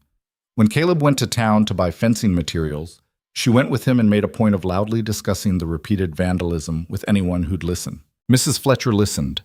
So did the postmaster, the banker, and several shop owners who had their own grievances with Harper's strong-arm tactics. About time someone stood up to him, the postmaster muttered. Man thinks he owns this town. Word spread. By the end of the day, most of Bridger Falls knew that Harper was targeting the Vance Ranch, and most of them didn't approve. Harper had made too many enemies over the years, burned too many bridges. People didn't necessarily like Caleb. He was too quiet, too isolated. But they liked Harper less. The next Sunday, in a move that surprised everyone, including Caleb, Elara suggested they attend church. I don't go to church, Caleb said. I know, but half the town does. And it's the best way to be seen together, publicly, showing that we're not intimidated. I'm not good with people. You don't have to be good. You just have to show up. The church was the same rough wooden building she'd slept in that first night in Silver Creek, but this one was actually maintained. Reverend Walsh was younger than Reverend Michaels, his sermon shorter and more practical. Elara sat beside Caleb in the back pew and felt the weight of every eye in the room. Harper sat in the front with his wife, a thin woman who looked like she'd forgotten how to smile. When the service ended, people filed out slowly, everyone finding excuses to linger and watch. Elara stood on the church steps with Caleb, shaking hands, exchanging pleasantries she didn't feel. Harper approached last, his wife trailing behind. Vance, Miss Quinn, didn't expect to see you here. We're full of surprises, Elara said pleasantly. So it seems. Harper's smile didn't reach his eyes. Have you thought about my offer? We have, Caleb said. Answer's still no. Shame. I'd hate to see you struggle unnecessarily. We're managing fine. Are you? I heard your feed delivery got delayed again. And wasn't there some trouble with your fence line? Terrible luck you've been having. Elara kept her expression neutral. Not luck. Sabotage. But we're documenting everything. Building quite a file, actually. Amazing what patterns emerge when you keep careful records. Something flickered in Harper's eyes. Careful, Miss Quinn. Accusations like that could be considered slander. Only if they're false. And I'm very careful about facts. She smiled, sweet as poison. It's what I do. They left Harper standing on the church steps, his wife looking confused, and the rest of the town watching with undisguised interest. On the ride back to the ranch, Caleb was quiet. You enjoyed that, he said finally. A little. You're dangerous when you want to be. Only to people who threaten what's mine.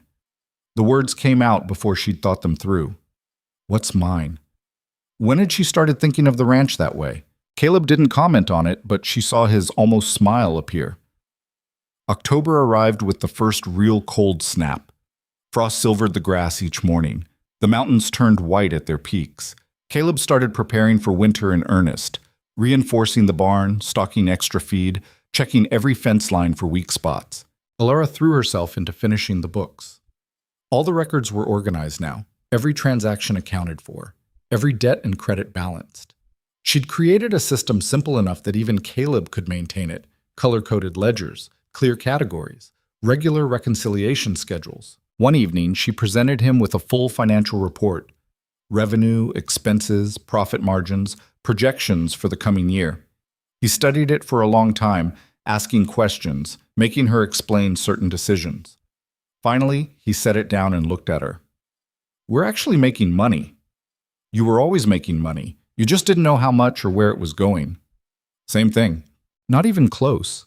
She pulled out another paper. These are my recommendations for next year. Expand the cattle operation slightly. Cut the pig operation entirely. Invest in better equipment so you're not constantly doing emergency repairs. If we follow this plan, we could double your profit margin within 2 years. We, he said again. Elara realized what she'd done. I'm sorry. I shouldn't assume. No, don't apologize. He looked at her directly, those pale eyes serious. I want you to stay. Permanently. Not just as a bookkeeper, as a partner.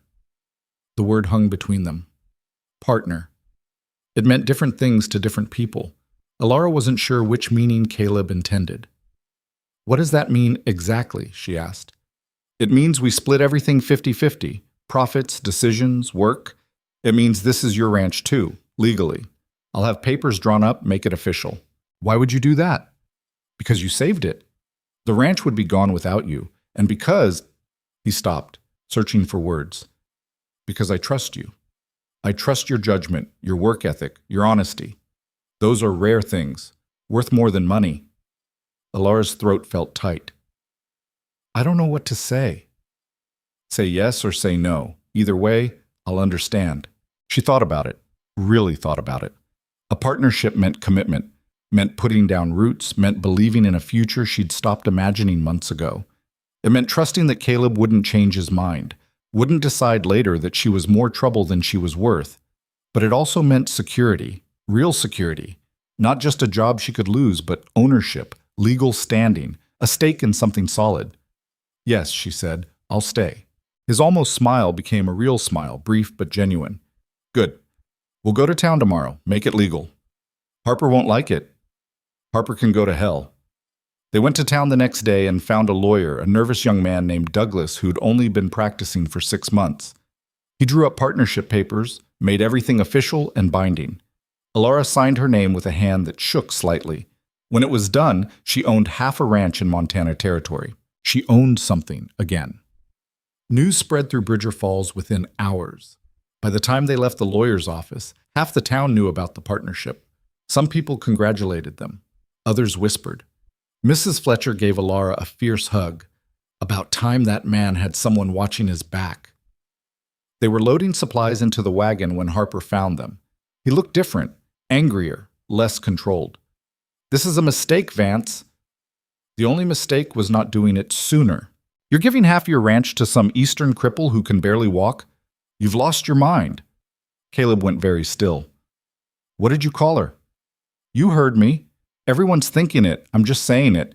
She's using you. Soon as she gets her name on those papers, she'll find a way to push you out. Take everything. You're projecting, Elara said calmly. That's what you would do, but we're not you. Harper turned on her. You think you're clever? Think you've won something? Let me tell you what's going to happen. Winter's coming. It's going to be hard. Harder than anything you've faced. And when you're snowed in with nothing but this silent bastard for company, when your leg is aching from the cold and you're sick of isolation, you're going to realize you made a terrible mistake. You're going to want to leave, and by then, you'll be trapped. I don't trap easy. Everyone traps easy when the snow's 10 feet deep and the nearest town is 20 miles away. He leaned closer, voice dropping. You're not frontier stock. You're going to break, and when you do, I'll be waiting to buy your half of that ranch for pennies on the dollar. Elara stepped forward, closing the distance between them. Harper instinctively stepped back, surprised. Here's what's actually going to happen. We're going to survive winter just fine. We're going to keep building this ranch, and every time you try to sabotage us, we're going to document it, report it, and make your life difficult in return. You've been the biggest predator in this area for a long time, Mr. Harper. But that ends now. Because we're not afraid of you, we're not intimidated by you, and we're certainly not selling to you. You're making an enemy. No, you made an enemy. We're just refusing to be victims. She turned and climbed into the wagon. Caleb followed, snapped the reins. They left Harper standing in the street, fury written across his face. That probably wasn't smart, Caleb said. Probably not, but it felt good. He laughed, a real laugh this time. You're going to fit in just fine here. The first snow came a week later. Not the heavy, impassable kind Caleb had warned about, but enough to blanket the ranch in white and make the mountains disappear into gray sky. Elara stood on the porch, wrapped in a coat Caleb had insisted she take from the spare room, and watched the world transform.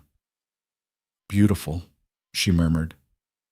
Caleb came up beside her, coffee cup steaming in the cold air. Wait until you've been snowed in for 3 months.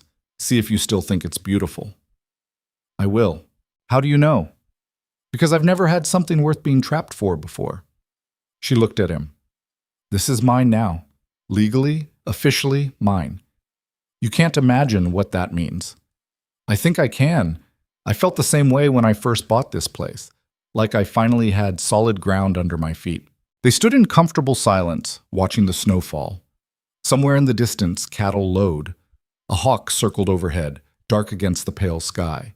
The ranch settled into winter stillness, preparing for the hard months ahead. Inside, the books were organized, the finances were stable, the partnership was legal. They had enough supplies to last until spring, enough feed for the animals, enough firewood to keep the house warm. They had a plan, and for the first time since leaving Pennsylvania, Elara felt something that went beyond hope, beyond cautious optimism. She felt certain. This was going to work. They were going to make it work. Whatever Harper threw at them, whatever winter brought, whatever challenges emerged, they'd face it together. 2 weeks before Christmas, a blizzard hit that made the previous snow look like a light dusting. The world turned white and furious, wind howling like something alive. Snow piled against the buildings, covered the fences, made it impossible to see more than a few feet in any direction. Caleb fought his way to the barn 3 times a day to feed and water the animals. Elara kept the fires going, rationed their food, melted snow for water when the pump froze. They settled into a rhythm of survival, each doing what needed doing without discussion or complaint. On the 3rd day, the wind died. The snow stopped. The world went silent in that particular way it does after a storm. Caleb dug paths to the barn, the chicken coop, the root cellar. Elara checked their supplies, calculated how long they could last. 8 weeks, maybe 10 if they were careful. That night, sitting by the fire with dinner finished and the darkness pressing close outside, Caleb said, "Harper was wrong about you." "Which part?" "The part where he said you'd break. You're stronger than half the men I've met." "Strength isn't the same as not having limits." "I know, but you know your limits and work within them. That's smarter than being strong and too stupid to admit when you're beat." He poked at the fire, sending sparks up the chimney. "My wife died 5 years ago." Elara went still. He'd never mentioned a wife. "Pneumonia," he continued. 1 week she had a cough, the next she was gone. We'd been married 3 years. She hated it here. Hated the isolation, the work, the cold. She came from Denver, used to city life. I thought she'd adjust, but she never did. She was miserable the whole time, and I was too focused on the ranch to notice until it was too late. "I'm sorry. The thing is, after she died, I swore I'd never ask anyone to live this life again. It's too hard, too lonely. When I put that advertisement in the paper, I was looking for help with the books, nothing more. I wasn't looking for a partner." "What changed?" "You did. You showed up with a limp and a carpet bag and more determination than anyone I've ever met. You didn't complain, didn't ask for special treatment, didn't expect me to make things easier. You just worked, made things better, made this place feel less like a prison and more like a home." He looked at her directly, his scarred face honest in the firelight. "I'm not good with words. I don't know how to say things right, but you should know that you're not just a business partner. You're—" He struggled, searching. "You matter. To me. To this place. If you decided to leave tomorrow, I wouldn't just lose half the ranch. I'd lose the only person who's ever understood what I'm trying to build here." Elara's eyes burned. She blinked hard, refusing to cry. "I'm not leaving." "I know, but I needed to say it anyway." They sat in silence, the fire crackling between them. Outside, the world was frozen and white and impossibly far from anything resembling civilization. Inside, the small house was warm and safe, and felt more like home than anywhere Elara had lived since her father died. "Caleb?" she said quietly. "Yeah? You matter too, to me. I just wanted you to know that." His almost smile appeared, soft and genuine. "Yeah, I know." Winter settled in hard after that conversation, turning the world into something that required constant vigilance just to survive. The temperature dropped so low that water froze in the house if they let the fire die. Snow piled higher than the windows. The wind found every crack in the walls, every gap in the chinked logs, and howled through like it had personal grudges to settle. Elara's leg ached constantly in the cold. Some mornings she could barely walk. The muscles locked up tight and refusing to cooperate. She never mentioned it, just worked through it, moving slower when she had to, finding ways to be useful that didn't require standing all day. Caleb noticed anyway. He built her a chair with cushions and a footrest, positioned it near the stove where the heat was best. "For when you're working on the books," he said gruffly, not meeting her eyes. "I don't need special treatment." "It's not special treatment. It's practical. You work better when you're not in pain, and I need you working well. Simple business decision." She knew he was lying. She appreciated it anyway. January brought a cold snap so severe that 2 of their chickens froze to death despite the coop's insulation. Caleb brought the rest into the house, set up makeshift pens in the corner.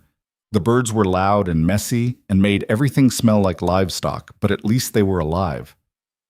"This is ridiculous," Elara said, sweeping up chicken droppings for the 3rd time that day. "This is survival," Caleb corrected. "Come spring, those birds will give us eggs and chicks. Can't afford to lose them." "I know. Doesn't make it less ridiculous." He almost smiled.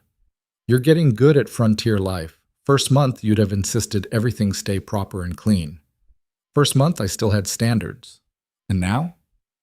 Now I have chickens in my kitchen, and I'm too tired to care." They fell into patterns born of necessity. Caleb handled the heavy physical work, feeding cattle, breaking ice, repairing whatever the weather damaged. Elara managed the house, the cooking, the planning that kept them from running out of supplies before spring. Evenings, they sat by the fire, and she read to him from the books she'd found in the barn. Agricultural journals, technical manuals, a battered copy of Shakespeare's plays that his dead wife must have brought from Denver. "I don't understand half of what they're saying," Caleb admitted during Hamlet. Neither did most of Shakespeare's audience, probably. That's not the point. What is the point? The way it sounds, the rhythm of it. Listen. She read Hamlet's soliloquy, letting the words flow naturally. When she finished, Caleb was quiet. "Read it again," he said. She did. He closed his eyes, listening. When she finished the second time, he said, "Your voice changes when you read that. Gets stronger, like you believe every word." "Maybe I do. What a piece of work is a man." "It's true, isn't it? We're capable of amazing things and terrible things, often at the same time. Which are we doing, amazing or terrible? Both, probably. We're surviving winter through stubbornness and hard work. That's amazing. We're also barely holding on by our fingernails and lying to ourselves about how fine everything is. That's terrible." He laughed. "You're honest, I'll give you that. Lying takes too much energy." February proved her right about barely holding on. A section of the barn roof collapsed under the weight of snow, destroying half their winter feed. They spent 2 days in brutal cold digging out what could be saved, rationing what remained, calculating whether they had enough to last until the snow melted enough to reach town. "We're short," Elara said, staring at her figures. "By about 3 weeks." "How short?" "Either the cattle go hungry or we do. Can't be both." Caleb studied the numbers over her shoulder. "We cut our own portions, feed the animals full rations. That's not sustainable. It's February. 3 more weeks and the worst should be over. We can manage 3 weeks on reduced food." "Caleb, it's not a debate. The cattle are our income. They don't eat, they die, or get too weak to recover. Then we lose everything. We go hungry for 3 weeks, we'll be miserable, but alive." He was right, and they both knew it. They cut their meals to bare minimum, 1 real meal a day, coffee and bread for breakfast, thin soup for lunch. Within a week, Elara's clothes hung loose. Within 2, Caleb moved slower, his usual energy depleted. But the cattle stayed healthy. On the 21st day of rationing, the temperature rose above freezing for the first time in months. The snow began to melt, slowly at first, then faster. Within 3 days, the road to town was passable.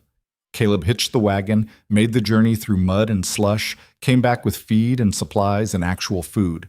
That night they ate like people who'd forgotten what full felt like. Elara made stew with real meat, bread with butter, coffee with cream.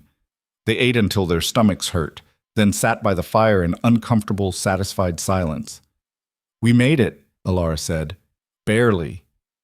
Barely still counts." He looked at her, and something in his expression had changed.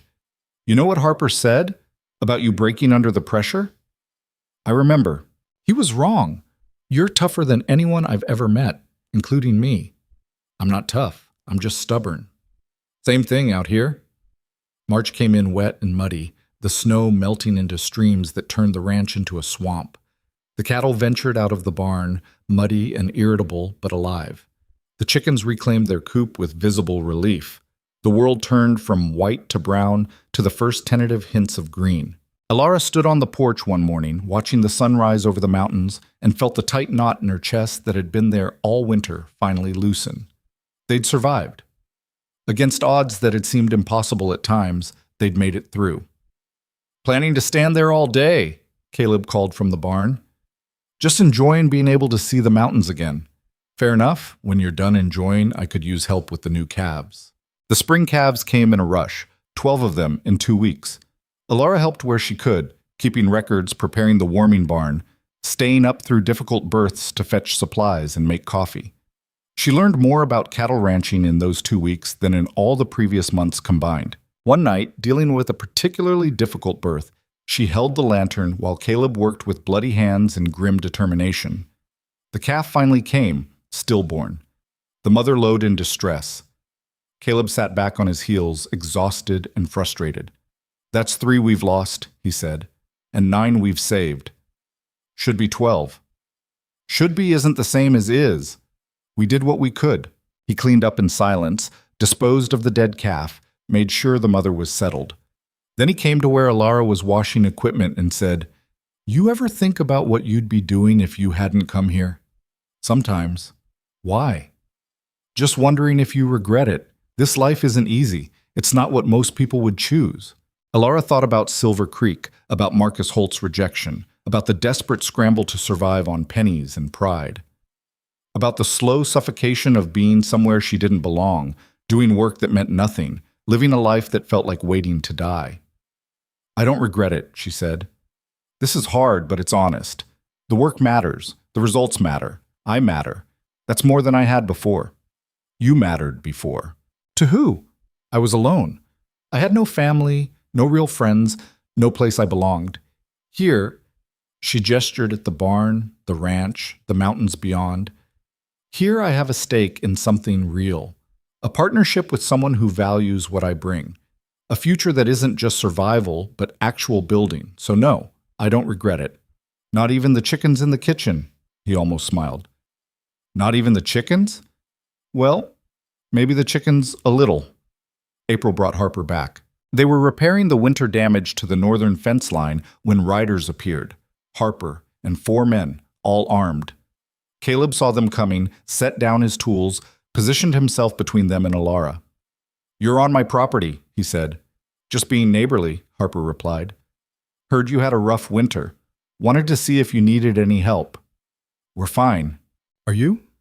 Harper's gaze swept over the ranch, the damaged barn roof, the muddy fields, the thin cattle. "Doesn't look fine to me. Looks like you barely scraped through. One more winter like that and you'll be finished." "We managed. This time. What about next year or the year after?" Harper leaned forward in his saddle. "I'm going to make you another offer. $500 for the northern section. That's generous, considering the shape this place is in." "Not interested." "You should be. That money would let you make real repairs, buy better stock, actually build something sustainable instead of just surviving season to season." Caleb's jaw tightened. "I said not interested." "Let me talk to your partner then. Miss Quinn, surely you see the wisdom in this. $500 would go a long way. Could even stake you somewhere else, somewhere easier, if you decided ranch life wasn't for you." Elara stepped out from behind Caleb. "Mr. Harper, I'm going to explain something to you very clearly. This ranch is ours, not yours, not for sale, not up for negotiation. We survived a winter that would have broken weaker people. We've got plans for improvements, we've got the books in order, and we've got each other. Your money doesn't interest us. Your presence doesn't interest us. And your poorly disguised attempts to intimidate us into selling are getting tedious. Careful, Miss Quinn. You're making assumptions about my intentions. I'm making observations based on evidence. Cut fences, delayed deliveries, convenient accidents. We've documented all of it. You want this land because of water rights, because you want control over the smaller ranches. But you're not going to get it. Not from us." Harper's expression hardened. "You're playing a dangerous game." "No." You are. Because everything you've done so far has been small enough to be deniable. But if you escalate, if you do anything that crosses the line from harassment to actual crime, we have enough documentation to bring federal marshals down on you. And I don't think your brother-in-law, the sheriff, can protect you from that. The threat hung in the air. Harper's men shifted uncomfortably. They were hired muscle, not criminals. The line Elara had drawn was clear. Step over it, and there would be consequences. Harper stared at her for a long moment. Then he smiled, cold and calculating. You know what? Keep the land. Keep the ranch. I hope you enjoy it, because I'm going to make sure every supplier, every buyer, every business in 3 counties knows that dealing with Vance Ranch means making an enemy of me. Let's see how long you last when nobody will sell to you and nobody will buy from you. He turned his horse and rode off, his men following. Caleb watched them disappear, his hands clenched into fists. He'll do it, he said quietly. He's got enough influence to make good on that threat. I know. We might actually be ruined. Maybe. Or maybe people are tired of being bullied by Harper and they'll see this as a chance to stand up to him. That's optimistic. I prefer the term strategically hopeful. She picked up the fencing tools. Come on, we've got work to do. Whatever happens, we'll deal with it. Harper's boycott took effect within a week. The feed supplier in Bridger Falls refused to take their order. The butcher said he couldn't buy their beef anymore. The blacksmith was suddenly too busy to do repairs. Even Mrs. Fletcher, who'd been so kind, apologized and said she couldn't afford to cross Harper. I'm sorry, she said, genuine distress on her face. I wish I could help, but he's threatening to shut down every business that deals with you. I've got employees who depend on me. I can't risk it. Elara understood. She didn't like it, but she understood. Fear was a powerful motivator, and Harper wielded it expertly. They drove to the next town, 30 miles south, found suppliers who'd work with them, buyers who'd take their cattle. It meant longer trips, higher costs, more time away from the ranch. But it was doable. Barely. This isn't sustainable, Caleb said after their third long trip. The extra distance eats into our profit margin too much. One bad season, and we're done. Then we need to break the boycott. How? Elara had been thinking about that. We need allies. Other small ranchers who are in the same position we are, dependent on local commerce, vulnerable to Harper's pressure. If we band together, present a united front, we have more leverage. Most of them are too scared to stand up to Harper. Maybe, but some might be angry enough to try. We just need to find them. They spent the next 2 weeks visiting neighboring ranches, talking to owners who'd been squeezed by Harper's tactics. Some shut the door in their faces. Others listened but refused to commit.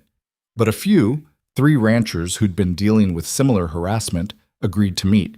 The meeting happened in a barn owned by a rancher named Samuel Kovac, a grizzled man in his 60s who'd been fighting Harper for a decade. Also present were the Chen brothers, who ran a small operation to the west, and a widow named Rachel Thornton who'd inherited her husband's ranch and refused to sell despite constant pressure. What exactly are you proposing? Kovac asked. A cooperative, Elara said. We pool our resources for major purchases, negotiate better prices through bulk buying. We create our own supply chain that doesn't depend on Bridger Falls, and we support each other. If Harper goes after one of us, the rest respond. Make it too expensive for him to target any single ranch. That's a lot of trust to put in people we barely know, one of the Chen brothers said. It is. But the alternative is letting Harper pick us off one by one until he owns everything. Rachel Thornton spoke up. I'm in. He's been trying to force me out for 3 years. I'm tired of fighting alone. Same, Kovac said. But we need rules, clear agreements about how this works, who contributes what, how decisions get made. I can draft a formal agreement, Elara offered. We'll make everything legal and binding, no ambiguity, no room for disputes. They spent the next month hammering out details. Elara wrote and rewrote the cooperative agreement, incorporating everyone's concerns. They negotiated with suppliers in distant towns, arranged bulk purchasing, created a shared fund for emergencies. It was complicated, frustrating work that required endless patience and compromise. But it worked. By May, the Bridger Falls Ranchers Cooperative was operational. 5 ranches, pooled resources, mutual protection. They placed their first bulk order, feed, equipment, supplies, at prices 20% below what they'd been paying individually. Word spread. 2 more ranches asked to join. Harper heard about it, of course. He showed up at the Vance Ranch in June, alone this time, his expression thunderous. "You're organizing against me," he said. "We're organizing for ourselves," Caleb corrected. "There's a difference." "This won't work. I'll find ways around it."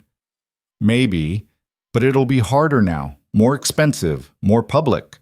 Elara stepped up beside Caleb. "You've operated in the shadows for years, using fear and isolation to control people. We're bringing everything into the light, making it a community issue instead of individual problems. You can't bully all of us." "You think you've won something here?"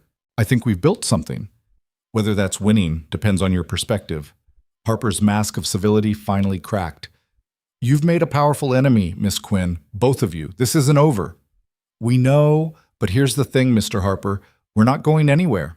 We're not selling, we're not giving up, and we're not going to be intimidated. You want this land? You'll have to take it legally, through fair purchase at fair price. And we both know you can't afford that." He left without another word. They watched him ride away, both knowing he was right about one thing. It wasn't over. Harper wouldn't give up easily, but the balance of power had shifted. They weren't alone anymore. They had allies, resources, leverage. They had a fighting chance. Summer arrived in a rush of green and heat. The ranch transformed from muddy brown to actual pasture. The cattle fattened on good grass. The calves grew strong. Elara's carefully organized books showed a profit for the first time. Not huge, but real. Actual money left over after expenses. "Look at this," she said to Caleb one evening, showing him the figures. "We're actually making money, not just surviving, but building capital." He studied the numbers with the careful attention he'd developed over the winter. "How much can we reinvest?" "Depends what you want to do. Fix the barn roof properly, buy better breeding stock, maybe hire help for fall roundup instead of killing ourselves doing it alone." "All of that's doable. We'd still have a cushion for emergencies." "Then let's do it." They fixed the barn roof in July, hired a crew from one of the cooperative ranches to help with the work, bought 2 new bulls in August, good stock that would improve their herd genetics. By September, the ranch looked different, maintained, professional, like a real operation instead of something held together with spit and prayer. The town noticed. People who'd avoided them during the boycott started acknowledging them again. Not friendly exactly, but no longer hostile. Mrs. Fletcher invited them to dinner, apologized again for withdrawing support during the Harper crisis. "I should have been braver," she said. "You did what you had to do," Elara replied. "We don't hold it against you. Still, you two have more courage than most people I know." The fall roundup went smoothly with hired help. They sold their cattle at good prices to buyers who'd started seeking them out specifically, impressed by the quality of their stock and the organization of their operation. The cooperative negotiated bulk sales, getting better prices for everyone. Harper stayed away. His influence was waning, not gone, but diminished. Other ranchers were finding their courage, refusing his pressure, building their own networks. The small ranches weren't easy prey anymore. In October, a year after Elara had first arrived, Caleb suggested they celebrate. "Celebrate what?" she asked. "Survival, success, you." He looked uncomfortable saying it. "A year ago, you showed up with nothing but a carpet bag and more stubbornness than sense. Now you own half a profitable ranch and you've helped organize a cooperative that's changing how business works in this whole area. That seems worth marking." "I didn't do it alone." "Neither did I. That's the point. We did it together." They went to town on a Saturday, ate dinner at Mrs. Fletcher's boarding house, bought supplies they didn't strictly need just because they could afford to. People greeted them on the street. Not everyone, but enough. The town was starting to see them differently, not as outsiders or troublemakers, but as legitimate business owners who'd earned their place. On the ride back, Elara said, "Do you remember what you asked me last spring about whether I regretted coming here?" "I remember. I've been thinking about it. About what my life would be if I'd stayed east, if I'd given up after Marcus rejected me, if I'd never taken the risk of coming here. And I'd be small, safe maybe, but small, working some menial job, living in some rented room, waiting for nothing in particular. Here, I'm building something, I own something, I matter to people beyond just what I can do for them." She looked at him. I'm not just surviving anymore. I'm actually living. So you don't regret it? Not even a little. Not even the chickens. He laughed. You always come back to the chickens. They were very traumatic. As autumn deepened into winter again, they prepared with the knowledge of experience. Extra feed ordered early, barn roof solid, supplies stocked, the house better insulated. They knew what was coming and they were ready. The first snow fell in late November, soft and quiet. Elara stood on the porch watching it accumulate, and Caleb came up beside her. Worried? He asked. No. Are you? No? He was quiet for a moment. Then he said, I need to ask you something. All right. This partnership, it's working. The ranch is stable, profitable, sustainable. We're good business partners. We are. But I want... He stopped, searching for words. I want more than a business partnership. I want a real partnership. Marriage. If you're willing... Elara turned to look at him, surprised. Is this a proposal? It's a bad one if it is. I'm not good at this. He met her eyes, honest and uncertain. I'm asking because I care about you, not because I need a wife or because it's convenient, because somewhere in the past year you became the most important person in my life, and I want to make that official, legal, permanent. What if I say no? Then we keep things as they are. I'm not going to push you out or change our partnership. This doesn't have to affect business. But it would affect us. Probably. Yeah. Elara thought about it, really thought about it. Marriage meant different things to different people. To Marcus Holt, it had meant free labor and social respectability. To Harper's wife, it seemed to mean quiet misery. To Caleb's first wife, it had meant isolation and regret. What would it mean to her? I need you to understand something, she said slowly. I didn't come here looking for love.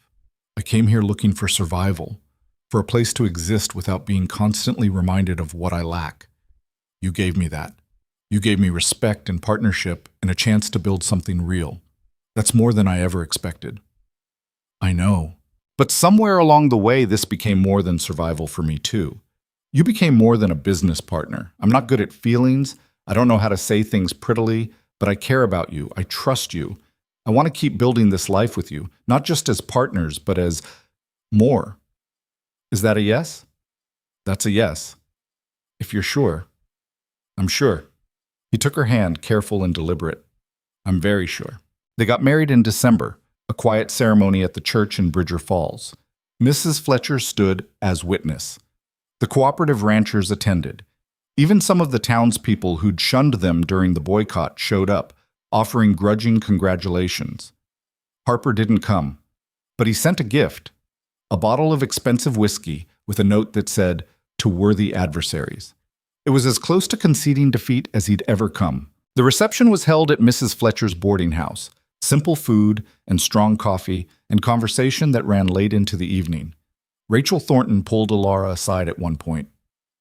You know what you've done? She said. What? You've shown every woman in this territory that we don't have to settle, don't have to take whatever scraps men decide to give us. You came here with nothing, faced rejection and hardship and outright hostility, and you built something anyway, on your own terms. That matters. I didn't do it alone. No, but you did it first. The rest of us are just following your lead. That night, back at the ranch, Elara and Caleb sat by the fire in the house that was now officially theirs together. The chickens were back in their coop, the barn was solid, the cattle were healthy. Outside, snow fell softly, blanketing the world in white. Do you think it'll always be this hard? Elara asked. Probably, but we'll get better at it. And Harper? He'll keep trying, but he's lost his power over us. Over most people, really. You broke his hold on this area. We broke it. He agreed. They sat in comfortable silence, and Elara thought about the journey that had brought her here. The desperate letters, the brutal rejections, the fear and uncertainty and grinding poverty. The moment Marcus Holt had called her a cripple and walked away. The choice she'd made to keep going instead of giving up. Every piece of that journey had led here. To this house, this partnership, this life she'd built through sheer stubborn refusal to let the world tell her what she was worth. Caleb? She said quietly. Yeah? Thank you for asking what I'm capable of instead of focusing on what I can't do. Thank you for showing me what real strength looks like. Spring came again, as it always did. The snow melted, the world turned green, the ranch woke up from winter sleep. Elara stood on the porch one morning, watching the sunrise paint the mountains gold, and felt something she'd spent most of her life believing she'd never feel.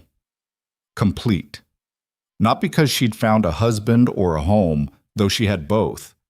Not because she'd proven something to the people who doubted her, though she'd done that too. But because she'd proven something to herself. She'd proven that the limp didn't define her, that rejection wasn't the end of the story, that survival could become success if you worked hard enough and refused to break. She'd proven that strength wasn't about being perfect or never struggling. It was about showing up anyway, doing the work anyway, building something anyway. She'd proven that she mattered, not in spite of her limitations, but because of everything she could do despite them. The frontier had tested her. She tested it right back. And in the end, they'd reached an understanding. This land didn't forgive weakness, but it rewarded persistence. It didn't care about your past or your limitations. It only cared about what you could build with your own two hands. Elara had built a life, a real one, and nobody, not Harper, not the judgmental townspeople, not even her own doubts, could take that away from her. Caleb came up beside her, coffee cup in hand. "What are you thinking about?" "How far I've come." "How far we've come," he corrected gently. "How far we've come," she agreed. Below them, the ranch spread out in the morning light, their cattle, their land, their future, built together through hard work and harder winters, through setbacks and small victories, through partnership that had become something deeper. The woman who'd stepped off the stage in Silver Creek, desperate, rejected, nearly broken, was gone. In her place stood someone stronger, not because she'd overcome her limp or proven she was just like everyone else, but because she'd learned that being different wasn't the same as being less, that her value didn't depend on other people's acceptance, that she could build her own measure of success regardless of what anyone else thought. She'd learned that true strength wasn't about never needing help. It was about finding people who saw your worth and choosing to build something with them. About turning limitations into adaptations, setbacks into strategies, rejection into redirection. She'd learned that the frontier didn't break people who refused to be broken, and Elara Quinn had never known how to break. She only knew how to build. "Come on," Caleb said, finishing his coffee. "We've got work to do." "We always do," she replied, smiling. They walked together into the morning, partners in every sense of the word, ready to face whatever came next. Because that's what they did. That's what they'd always done. They showed up. They did the work. They built something that mattered. And in a harsh land that valued strength above all else, they'd redefined what strength truly meant. Not perfection, not ease, not the absence of struggle, just the refusal to give up. The determination to keep building, the courage to claim your place in the world and defend it. That was strength. That was survival. That was enough, more than enough. It was everything.